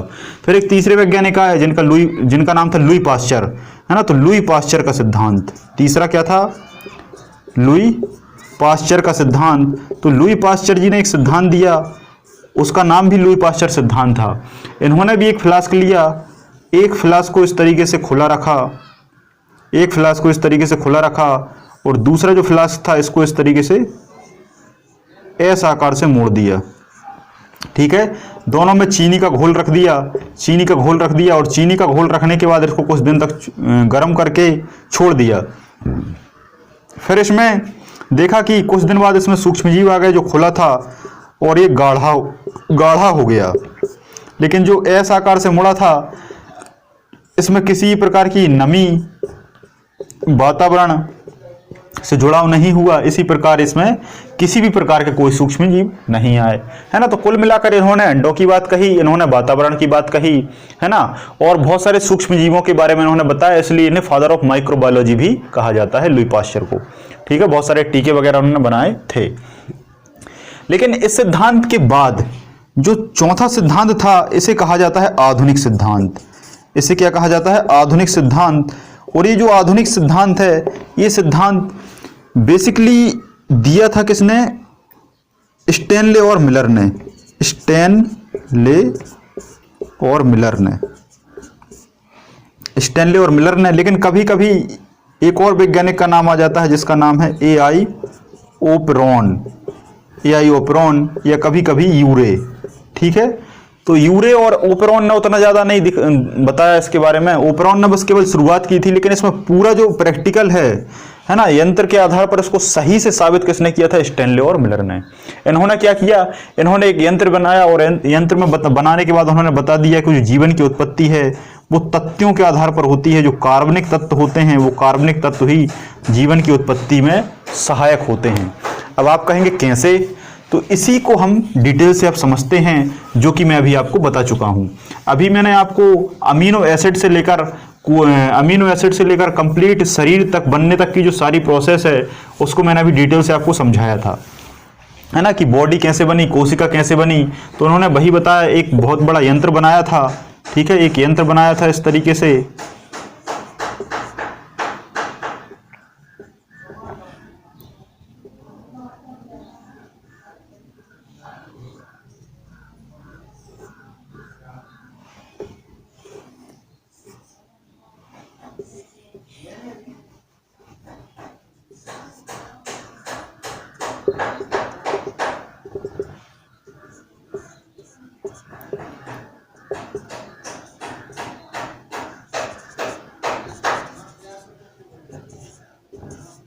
एक इस तरीके से यंत्र बनाया था, है ना। इस यंत्र में इन्होंने बहुत सारे हाइड्रोजन रख दिए, oxygen, carbon, phosphorus, sulphur, oxygen, nitrogen, phosphorus, sulphur, oxygen, nitrogen, carbon, इस तरीके से बहुत सारे एलिमेंट रख दिए और इसमें विद्युत धारा प्रवाहित की, प्लस और माइनस। यहाँ से विद्युत धारा इलेक्ट्रिक स्पार्क से जब इसके अंदर प्रवाहित की, तो आपको पता है कि प्रत्येक जो एटम होता है उसके अंदर, जैसे हाइड्रोजन का एटम है उसके अंदर प्लस और माइनस दोनों चार्ज होते हैं, लेकिन वो रेस्ट अवस्था में होता है, क्योंकि उसके पास उतनी ऊर्जा नहीं होती कि वो क्रिया कर सके।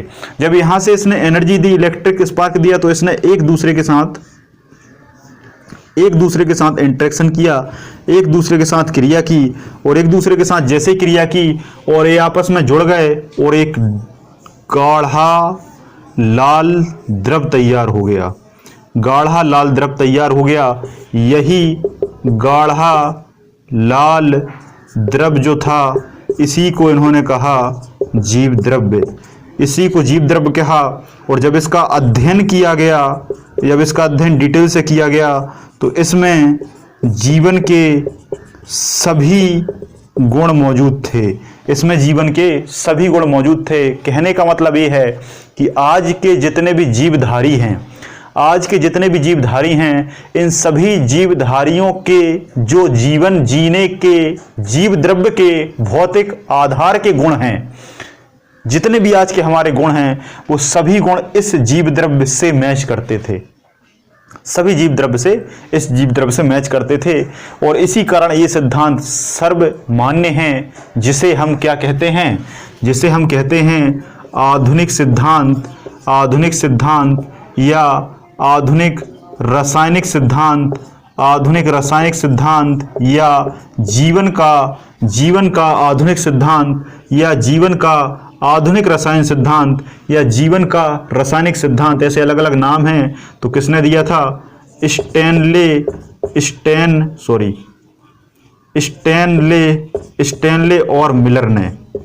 और मिलर ने शुरू किसने किया था? एआई ओपेरॉन के द्वारा ये शुरू किया गया था। ठीक है, अब आप कहेंगे कि ये तो कृत्रिम तरीके से इन्होंने बना के बता दिया, इसलिए हमने मान लिया, लेकिन वास्तविकता में प्राकृतिक आधार पर जीवन कैसे बना? तो इनका जो कॉन्सेप्ट था, इसी कॉन्सेप्ट को अगर हम प्रकृति में जाके अप्लाई करके देखें तो ये सही साबित होता है। कैसे सही साबित होता है मैं आपको बताता हूं। ये तो उन्होंने प्राकृतिक तौर पर बताया।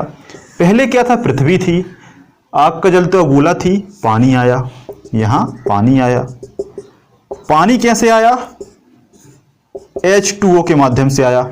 अब यहां H भी है और 2 भी है और उसी से ये द्रव बन गया। लेकिन इस द्रव में कुछ है जो इसे गाढ़ा करता है।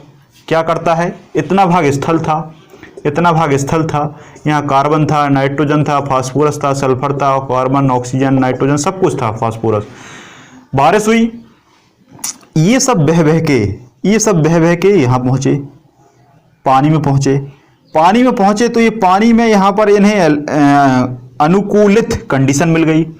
अनुकूलित कंडीशन मिल गई क्योंकि जो वाटर है, ये वाटर यूनिवर्सल सॉल्वेंट होता है, सर्वत्रिक विलायक होता है। तो इसने आकर यहाँ सभी जितने भी दूर दराज के एलिमेंट थे, सभी को, तत्वों को इकट्ठा कर दिया। जब इकट्ठा कर दिया तो ये सभी यहाँ आकर इकट्ठे हो गए और इस तरीके से जुड़ गए, इस तरीके से जुड़ गए। और पानी तो इनके पास पहले ही से था, पानी इनके पास पहले ही से था और एक द्रव बन गया। ये द्रव पानी भी था लेकिन इसमें कुछ एलिमेंट भी थे, इसलिए द्रव कैसा बना? गाढ़ा बना। कैसा बना? गाढ़ा बना। इसी को क्या कहा गया? जीव द्रव्य कहा गया, जीव द्रव कहा गया। फिर ये द्रव ने अपने आप को सुरक्षा करने के लिए ऊपर से एक लेयर बना ली। इसी लेयर को कहा मेम्ब्रेन। क्या कहा? मेम्ब्रेन या झिल्ली कहा। इसी के अंदर फिर केंद्रक बन गया, फिर इसको क्या कहा? सेल कहा। क्या कहा? कोशिका कहा। फिर इसी कोशिका से ऊतक बन गए, इसी ऊतक से अंग बन गए, अंग से अंगतंत्र बन गए, अंगतंत्र से शरीर बन गया, शरीर से जंतु बन गए और जंतु से लाखों जंतु बन गए। ये प्राकृतिक तरीका है। तो यहाँ ये एलिमेंट प्रकृति में अपने आप मिले, अपने आप कोशिका बनी, लेकिन यहाँ इन्होंने यंत्र के आधार पर बना के बताया।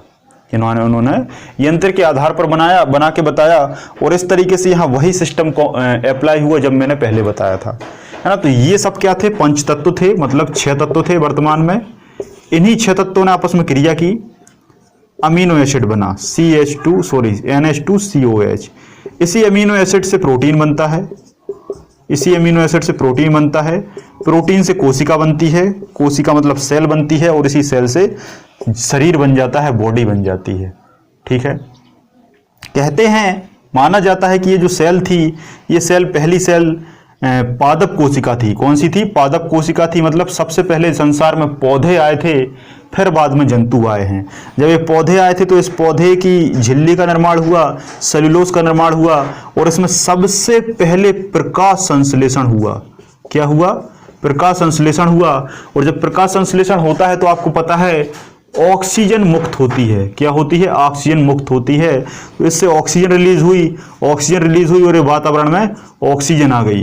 जब वातावरण में ऑक्सीजन आ गई तो ऑक्सीजन आने के बाद यहाँ पर बहुत सारे जंतु धीरे धीरे उत्पन्न होने लगे, सूक्ष्म जीव बने, फिर धीरे धीरे बहुत बड़े बड़े जीव बनने लगे। बात क्लियर है? तो यहाँ तक मैंने आपको जीवन की उत्पत्ति के बारे में पूरा स्टार्टिंग से लेकर अंत तक का जितना भी डाटा था वो सब बता दिया है कि कैसे कैसे क्या क्या हुआ, कब क्या होगा और कैसे हुआ। अब हम कुछ क्वेश्चनों को लिखते हैं, है ना। तो क्वेश्चन आपसे है कि अगर आपसे पूछा जाए कि आधुनिक सिद्धांत किसने दिया, तो आप बहुत अच्छे से बता देंगे। आधुनिक सिद्धांत, रासायनिक सिद्धांत, रासायनिक आधुनिक सिद्धांत, रासायनिक जीवन का सिद्धांत, रासायनिक आधुनिक जीवन का सिद्धांत, ये सभी एक ही नाम है जो कि स्टैनले और मिलर के द्वारा दी गए थे, लेकिन शुरुआत किसने की थी? ओपेरॉन ने की थी। ठीक है। अगर आपसे पूछा जाए अमीनो एसिड क्या है, तो ये प्रोटीन की इकाई होती है। अगर आपसे पूछा जाए प्रोटीन का नामकरण किसने किया, तो मोल्डर ने किया। अगर आपसे पूछा जाए कि जीवन की उत्पत्ति सर्वप्रथम कहाँ हुई, तो जल में हुई। कहाँ हुई? जल में हुई। और जल में किस कोशिका बनी? पादप कोशिका बनी। और पादप कोशिका से क्या निकली? ऑक्सीजन निकली। जब ऑक्सीजन निकली तो संसार के सभी जंतु बन गए। इसलिए कहा जाता है कि पहले हम नहीं बल्कि पहले पौधे आए। जब पौधे आए तो पौधे से ऑक्सीजन निकली, पानी बना पीने योग्य, उसके बाद कंडीशन बनी, क्योंकि वातावरण पौधे ही तैयार करते हैं। और जब पौधों से वातावरण तैयार हो जाता है तो संसार के विभिन्न प्रकार के जंतु ऑटोमेटिक जन्म ले लेते हैं। ऐसा लुई पाश्चर के सिद्धांत और रेडी के सिद्धांत ने साबित कर दिया था, जो अभी मैंने थोड़ी देर पहले बताया था। बात क्लियर है? ठीक है। तो अगर आपसे पूछा जाए तो आपको ये बताना है जीवन की उत्पत्ति के बारे में कि कैसे हुई, कब हुई और कहाँ हुई। ठीक है ना। तो इसके अलावा मेरे ख्याल से और कोई क्वेश्चन बचता नहीं है जो आपके लायक हो। लगभग पूरा जितना भी डाटा था जीवन की उत्पत्ति से लेकर अंत तक वो मैंने सब कुछ आपको समझा दिया है और बहुत अच्छे से एक्सप्लेन किया है। अगर आपको फिर भी कोई कन्फ्यूजन है तो आप जल्दी से मुझे बताइए कि सर कहाँ कन्फ्यूजन है, फिर हम उसको आगे कंप्लीट करते हैं, है ना। तो इस तरीके से जीवन की उत्पत्ति होती है। सारे क्वेश्चन आपने लिख लिए हैं। अब आपके दिमाग में एक क्वेश्चन आ रहा होगा कि सेल क्या है, सेल क्या है। तो अगली जो क्लास है वो हमारी सेल पर रहेगी और उसमें मैं कोशिका का इतना ज़्यादा डाटा आपको पढ़ाऊंगा जितना डाटा आप आज तक ना आपने कभी सुना होगा और ना कभी देखा होगा। अभी तक जितना भी डाटा आपने पूरा कोशिका का पढ़ा होगा, पूरा सेल का पढ़ा होगा, जितना भी डाटा, चाहे 1 पेज 2 पेज 4 पेज, उतने से ज़्यादा डाटा हम एक अंग पर पढ़ेंगे। और एक अंग कहाँ का होगा? इस कोशिका के अंदर का छोटा सा होगा। कौन सा होगा? या तो केंद्रक हो सकता है, या केंद्रिका हो सकती है, या क्रोमोसोम हो सकता है, या डीएनए हो सकता है, या आरएनए हो सकता है, या राइबोसोम हो सकता है, या लाइसोसोम हो सकता है, या सेंट्रोसोम हो सकता है, या एंडोप्लाज्मिक रेटिकुलम हो सकता है, या गोल्जी बॉडी हो सकता है, या क्लोरोफिल हो सकता है, या क्लोरोप्लास्ट हो सकता है, या एंडोप्लाज्मिक रेटिकुलम हो सकता है, या जीवद्रव्य हो सकता है, या प्रोटोप्लाज्म हो सकता है, या न्यूक्लियोप्लाज्म हो सकता है, या सेलुलोज हो सकता है, या मेम्ब्रेन हो सकता है, या सेल वॉल हो सकता है। तो एक अंग पर इसके अंदर के हम इतना ज़्यादा डाटा पढ़ेंगे कि आपको दोबारा कभी भी पढ़ने की ज़रूरत नहीं पड़ेगी। कुल मिलाकर कहने वाली बात यह है कि हम एक बार पढ़ेंगे लेकिन इतना अच्छे से पढ़ेंगे कि उससे क्वेश्चन बाहर ना जा पाए। ठीक है, तो कहने का मतलब मेरा यही है कि आज की ये हमारी बायोलॉजी की पहली क्लास थी और इस पहली क्लास को हमने पब्लिक रखा है। इसको पब्लिक भी रखा है यूट्यूब चैनल के प्लेटफॉर्म पर और इसको प्राइवेट भी रखा है। तो जिन बच्चों ने भी बैच ज्वाइन किया है उनका एक प्राइवेट बैच है और उस बैच के शेयरिंग में ईमेल एड्रेस है आप सभी लोगों का और उस ईमेल आईडी पर ये वीडियो आपका लगातार पहुंचता रहेगा। क्योंकि मेरा ये मानना है कि किसी भी विषय को पढ़ने से उसको रटना नहीं है, उसको क्या करना है? समझना है। लेकिन आप कहेंगे कि ये तो हर टीचर बोलता है, ये तो हमारे स्कूल में भी बोला गया था कि रटना नहीं है, समझना है, ये तो सब बोलते हैं। लेकिन किसी ने ये नहीं बताया होगा कि समझना कैसे है। रटना तो ठीक है, हम छोड़ देंगे, लेकिन समझना कैसे है ये आज तक किसी ने नहीं बताया होगा। क्योंकि लोग कहते हैं कि समझो समझो समझो समझो, लेकिन कैसे समझें ये आज तक कोई नहीं बताता, क्योंकि ना उनको पता होता ना कभी उन्हें किसी ने समझाया होता। बात समझ में आ रही है? अगर वो इतने समझदार बच्चे पहले से ही होते तो अब तक या तो वो पहले ही सिलेक्ट हो जाते या वो पहले से ही IAS अफसर बन जाते। क्योंकि IAS बनने के बाद ही समझ विकसित होती है, उससे पहले तो समझ नहीं होती। तो हम समझें कहाँ से? अगर समझदार होते तो पहले ही सिलेक्ट हो जाते। तो समझना कैसे है ये आपको यहाँ पता चलेगा और इस लेक्चर से आपको एक समझ आज विकसित हो चुकी होगी कि साइंस को किस तरीके से पढ़ा जाता है। वास्तविक उसके फैक्टों को जानने से इम्पोर्टेंट होता है उनका रीजन, उनका ओरिजिन। मैं वही कहता हूं कि सबसे इम्पोर्टेंट होता है ओरिजिन, उत्पत्ति कहाँ से हुई है, और उत्पत्ति से इम्पोर्टेंट होता है रीजन कि कारण क्या है। अगर कारण जान लिया तभी आप निवारण की ओर जा पाएंगे, ऐसा गौतम बुद्ध ने कहा था, जो कि एक भगवान थे, मैं तो आम आदमी हूं। तो ओरिजिन पता हो, रीजन पता हो, इसके बाद आप ओरिजिन और रीजन के बाद आप उसके कंपोजिशन पर जाइए। किस पर जाइए? कंपोजिशन पर। आप कहेंगे कंपोजिशन क्या है? वो वस्तु बनी किससे है। अगर आपको उसका गहराई से अध्ययन है तो आप जान पाएंगे कि वो किससे बना है। अगर हम जीवन को पढ़ते हैं और हमें यही नहीं पता कि जीवन किससे बना है, हमारा शरीर किससे बना है, तो पढ़ने का मतलब ही क्या है? बायोलॉजी पढ़ने का फिर मतलब ही क्या है ना। तो रीजन, ओरिजिन और कंपोजिशन ये बहुत अच्छे से हम पढ़ेंगे। रीजन और ओरिजिन तो मैं बताता हूँ, लेकिन कंपोजिशन अभी आगे आप समझेंगे। जब मैं ह्यूमन को उठाऊंगा तो आप जान जाएंगे कि आखिर हमारे शरीर में क्या क्या है, सर से लेकर पैर तक किडनी क्या है, त्वचा क्या है, हड्डी क्या है, पसली क्या है, रिब क्या है, फेफड़े क्या हैं, हार्ट कैसे काम करता है, आंख क्यों झपकती है, आंसू क्यों आते हैं, लार क्यों आती है, दांत कितने प्रकार के होते हैं, है ना, पीलिया क्यों होता है, जुकाम क्यों होता है, मलेरिया कैसे ठीक होता है, कुनैन क्या काम करता है, हैजा कैसे फैलता है, खड़े कैसे होते हैं, चलते हम कैसे हैं, दौड़ते कैसे हैं, सोते कब हैं, दिमाग कैसे काम करता है, सोचते कैसे हैं, याद कैसे रखा जाता है, याद रखने का भाग कौन सा है, सोचने का भाग कौन सा है, इनको कौन सी ग्रंथि एक्टिव करती है, सारा जितना भी ऑपरेशन है वो हम कर देंगे। लेकिन इससे भी एक अहम चीज होती है इन तीनों से, क्रम, जिसे हम सीक्वेंस कहते हैं। ओरिजिन, रीजन और कंपोजिशन के अलावा सीक्वेंस होना बहुत जरूरी है। अगर आपकी पढ़ने की जो क्षमता है वो सीक्वेंस के आधार पर नहीं है तो आप फेल हो जाएंगे। ये मैं आपको बार बार क्लास में कहते आया हूं कि किसी भी सब्जेक्ट को अगर पढ़ के उसमें समझ विकसित करनी है तो उसका एक ही फंडा है, उसे क्रम से पढ़ना। और एक क्रम से बहुत सारी सामान्य बुकों में दिया नहीं होता, इसे अनुभव के तौर पर बनाना होता है, जिसमें काफ़ी साल लग जाते हैं, या फिर आप किसी सफल व्यक्ति को फॉलो करें जो उस विषय में कमांड रखता हो। तो सीक्वेंस बहुत ज़रूरी है। तो आज की इस क्लास में आपको सीक्वेंस पता चल गया होगा कि हम किस सीक्वेंस, 0 से लेकर एडवांस लेवल तक चलते हैं। ठीक है, तो सीक्वेंस आपको समझ में आ गया होगा। अब सीक्वेंस में हमारी सेल आ चुकी है, इसलिए हम पहले सेल को खत्म करेंगे, फिर सेल से बड़े जंतु बने उन पर बात करेंगे, फिर उनसे बड़े जंतु बने बैक्टीरिया, वायरस, उन पर बात करेंगे, फिर हम मानव पर बात करेंगे, मतलब हमारी बात करेंगे। हमारी बात करने के बाद हम डिपेंड हैं पेड़ पौधों पर, तो फिर हम पेड़ पौधों की बात करेंगे। फिर दोनों की वृद्धि के बाद दोनों में रोग लगने लगते हैं, फिर हम रोगों पर बात करेंगे। फिर रोग को ठीक करने के कारणों पर बात करेंगे। बहुत सारी बातें हम इस बायोलॉजी की सीरीज में करने वाले हैं। तो क्रम को बरकरार रखने के लिए आपको जल्दी से जल्दी बैच ज्वाइन कर लेना है। आज की और कल की मोहलत आपके पास है। आज की और कल की मोहलत आपके पास है कि आप इस नंबर पर आप पेमेंट करके, पेमेंट का स्क्रीनशॉट भेज दीजिए मुझे। पेमेंट कितनी करना है, 500 रुपये पेमेंट है, लेकिन अभी आपको 200 रुपये डिस्काउंट दिया जाता है आज और कल के लिए। कल के बाद एक क्लास 500 रुपये रहेगी, क्योंकि क्लासें बहुत ज़्यादा आगे हो जाएंगी, फिर मुझे अलग से ईमेल आपको भेजना पड़ेगा। तो इस नंबर पर पेमेंट का स्क्रीनशॉट, आपका नेम और आपकी ईमेल आईडी को भेज देना है, और वहाँ से मैं आपको आपके ईमेल को उठा के पेड प्राइवेट ग्रुप में ऐड कर दूंगा, जिससे आपके पास समस्त वीडियो क्रम से पहुंचते रहेंगे।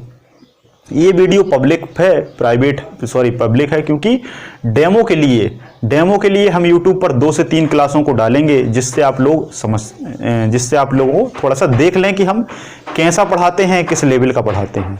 उसके बाद आप आगे के सारे वीडियो प्राइवेट रहेंगे, है ना। अल्टरनेट करके बीच बीच में पब्लिक होते रहेंगे, एक 2 वीडियो। जैसे 10 क्लासें मैंने पढ़ाई तो एक क्लास को मैं पब्लिक करूंगा। वैसे तो कुछ बच्चे हैं जिन्होंने पेड बैच ले लिया है, पेमेंट कर दी है। उनका नेचर इतना अच्छा है कि वो कहते हैं कि सर हमने पेमेंट तो कर दी है, लेकिन हम खुद कह रहे हैं कि आप इस बैच को पब्लिक कर दीजिए, ताकि हमारी जो पेमेंट है उस पेमेंट से ही और दूसरे लोग पढ़ें और उनको ये लगे कि हाँ भाई हमें पेमेंट करना चाहिए। क्योंकि हर एक चीज़ की वैल्यू होती है, जब तक आप उस वैल्यू को चुकाते नहीं हैं तब तक आप उस योग्य बन नहीं पाते, भले ही आप कोशिश कितनी ही कर लें। अगर एक वैकेंसी है, उस वैकेंसी में अगर आपका सिलेक्शन नहीं हो रहा तो कहीं ना कहीं आपने उसकी कीमत को अदा नहीं किया। मतलब उसमें जो उस मेहनत को रखा गया है, उस मेहनत की जो उसने रिक्वायर्ड की है, वो मेहनत आपने नहीं की है। जिस दिन आप उसकी मेहनत का मूल्य चुका देंगे, उस दिन आपका सिलेक्शन ऑटोमेटिक हो जाएगा, आपको पता भी नहीं चलेगा। अभी आप किसी भी एक दिन में 8 घंटे नहीं पढ़ते होंगे, ये मेरा दावा है। अगर पढ़ते होंगे तो आप इस वीडियो को नहीं देख रहे होंगे, क्योंकि आप ऑलरेडी सिलेक्टेड होंगे। अगर आज आप 8 घंटे नहीं पढ़ते, फिर आपको जॉब में जाकर 8 घंटे डेली काम करना है 60 साल तक। 60 साल तक जब आप डेली 8 घंटे काम करते हैं जॉब रहते हुए, तो जॉब पाने के लिए आप 8 घंटे से ज़्यादा मेहनत रोज क्यों नहीं कर सकते। और मैं तो ये कहता हूँ कि आप 8 घंटे, ज़्यादा नहीं, 60 साल नहीं, 8 घंटे 1 साल मेहनत कर लें, आपका खेल हो जाएगा, आपका खेल हो जाएगा। 1 साल मेहनत कर लें, लेकिन हम वही है 4 घंटे, उस 4 घंटे में से 2 घंटे, और उस 2 घंटे में से 2 घंटे व्हाट्सअप, फेसबुक, बीच बीच में इंस्टा, सब कुछ चलता है, टीवी, तो ये सब गलत है ना। तो ये सब आप समझने की कोशिश करें। ये अंतिम समय है, कहते हैं अंत भला तो सब भला, अंत भला तो सब भला। मौज मस्ती स्कूलिंग टाइम किया ठीक है, ग्रेजुएशन में किया ठीक है, 12th स्टैंडर्ड किया ठीक है, लेकिन यहाँ सिंसियर नहीं हुए तो आप पूरी लाइफ सिंसियर नहीं हो पाएंगे, क्योंकि जीवन को बदलने का मौका बार बार नहीं आता, एक बार आता है। फिर मैं आपसे कहूँगा कि जब भी आपका किसी काम में मन न लगे, आपको अंदर से वो चीज़ नकारे, आपका वातावरण उसको करने के लिए रोके, तो समझ जाना वो चीज़ अच्छी है, वो चीज़ सच्ची है। और जब भी आपको कोई चीज़ बहुत इंटरेस्टिंग लगे, आपको मज़ा आए, तो आप समझ लेना वो चीज़ कहीं ना कहीं आपको गलत रास्ते पर ले जा रही है। ये आज जीवन का, आज का ये ज्ञान था, ठीक है। तो आपको प्रोसेस पता चल गया है ना कि किस तरीके से आपको ये करना है, और आपको आज की क्लास ये सभी को मिल जाएगी। आपसे आज के इस लेक्चर की एक गुरु दक्षिणा है, आज के इस लेक्चर की गुरु दक्षिणा है। अगर आप लेक्चर की गुरु दक्षिणा अगर आप पेड करते हैं तो कोई बात नहीं है, सारे लेक्चर आपको क्रम से मिलेंगे। पेड नहीं करते तो आज का आप एक काम करिए कि आज के इस लेक्चर को सभी तक पहुंचा दीजिए। निश्चित तौर पर आप व्हाट्सएप चलाते होंगे, फेसबुक चलाते होंगे, इंस्टा चलाते होंगे, और अदर कोई सोशल मीडिया है, तो आप उस पर इस वीडियो को शेयर कर दीजिए कृपया। ये आज के लेक्चर की कीमत है। अगर आप कीमत दे देते हैं तो ये डाटा आपके माइंड में ट्रांसफ़र हो जाएगा। ऐसा कुछ वैश्लेषिक दर्शन के आधार पर कहा जाता है, जो कि इतिहास का चैप्टर है। तो फेसबुक पर आप व्हाट्सएप पर शेयर कर सकते हैं, मुश्किल से 2 सेकंड, 4 सेकंड, 6 सेकंड, 8 सेकंड लगेगा। अगर इतना आप दे सकते हैं तो आपकी बहुत बहुत मेहरबानी होगी। और अगर आप स्टेटस पर डाल दें तो आपका भगवान भला करे। भला क्या, आप फिर मैं आपसे यही गुजारिश करूंगा कि आपको भगवान सिलेक्शन दिला दे, मुझे और कुछ नहीं चाहिए, ठीक है। तो आप इतना तो कर ही सकते हैं। शेयर करने के लिए इसलिए कह रहा हूं क्योंकि ये वीडियो भले ही आप लोगों के काम का ना हो, लेकिन शायद किसी ऐसे व्यक्ति का काम आ जाए और उसका जीवन बदल जाए, तो मेरा जीवन धन्य हो जाएगा। क्योंकि मेरे वीडियो बनाने का पर्पस एक ही है कि भले ही ज़्यादा नहीं, लेकिन एक भी व्यक्ति के जीवन में बदलाव आया या वो एक व्यक्ति भी सफल हुआ, तो मेरा यहाँ से मेरा जो काम है वो सफल हो जाएगा, ठीक है। तो आप कुछ नहीं कर सकते तो शेयर ही कर दीजिए। और मैं आपसे फिर कहूँगा कि क्रम से सारे वीडियो लेने के लिए आप इसको सब्सक्राइब कर लीजिए। सब्सक्राइब का मतलब ईमेल आईडी, नाम वगैरह भेज दीजिए, है ना। तो आज के इस लेक्चर को हम यहीं विराम देते हैं। अगर फिर भी आपका कोई क्वेरी हो तो आप मुझे कमेंट करके बताइए। कोई समस्या है फीस को लेकर तो भी आप बताइए, है ना। अगर आपके पास पैसे अभी नहीं हैं तो भी आप बताइए कि सर 8 दिन 10 दिन बाद मुझे पैसे मिलेंगे, तब मैं आपको कर दूंगा।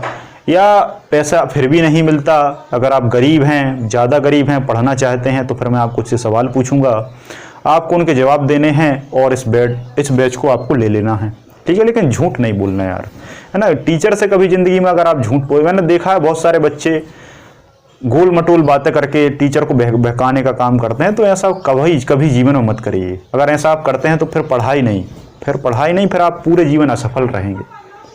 पढ़ाई तो फिर बहुत छोटी चीज़ है, ये छोटा सा पार्ट है लाइफ का। ये पढ़ाई करने का बेसिक कारण केवल सिलेक्शन नहीं होता। मैं मानता हूँ कि यहाँ 100 लोग भी पढ़ेंगे तो 10 लोगों का ही सिलेक्शन होगा, बाकी 90 जो लोग हैं, कोशिश करूँगा कि सभी का हो, लेकिन फिर भी नहीं होता। कारण क्या है, इस पर हम बाद में बात करेंगे। अभी ये जान लीजिए कि वो बाकी लोग कुछ ना कुछ करेंगे। जब वो कुछ ना कुछ करेंगे तो उस काम में भी अगर उन्होंने सही पढ़ाई की है तो वो 100% उनका बिजनेस सक्सेस होगा।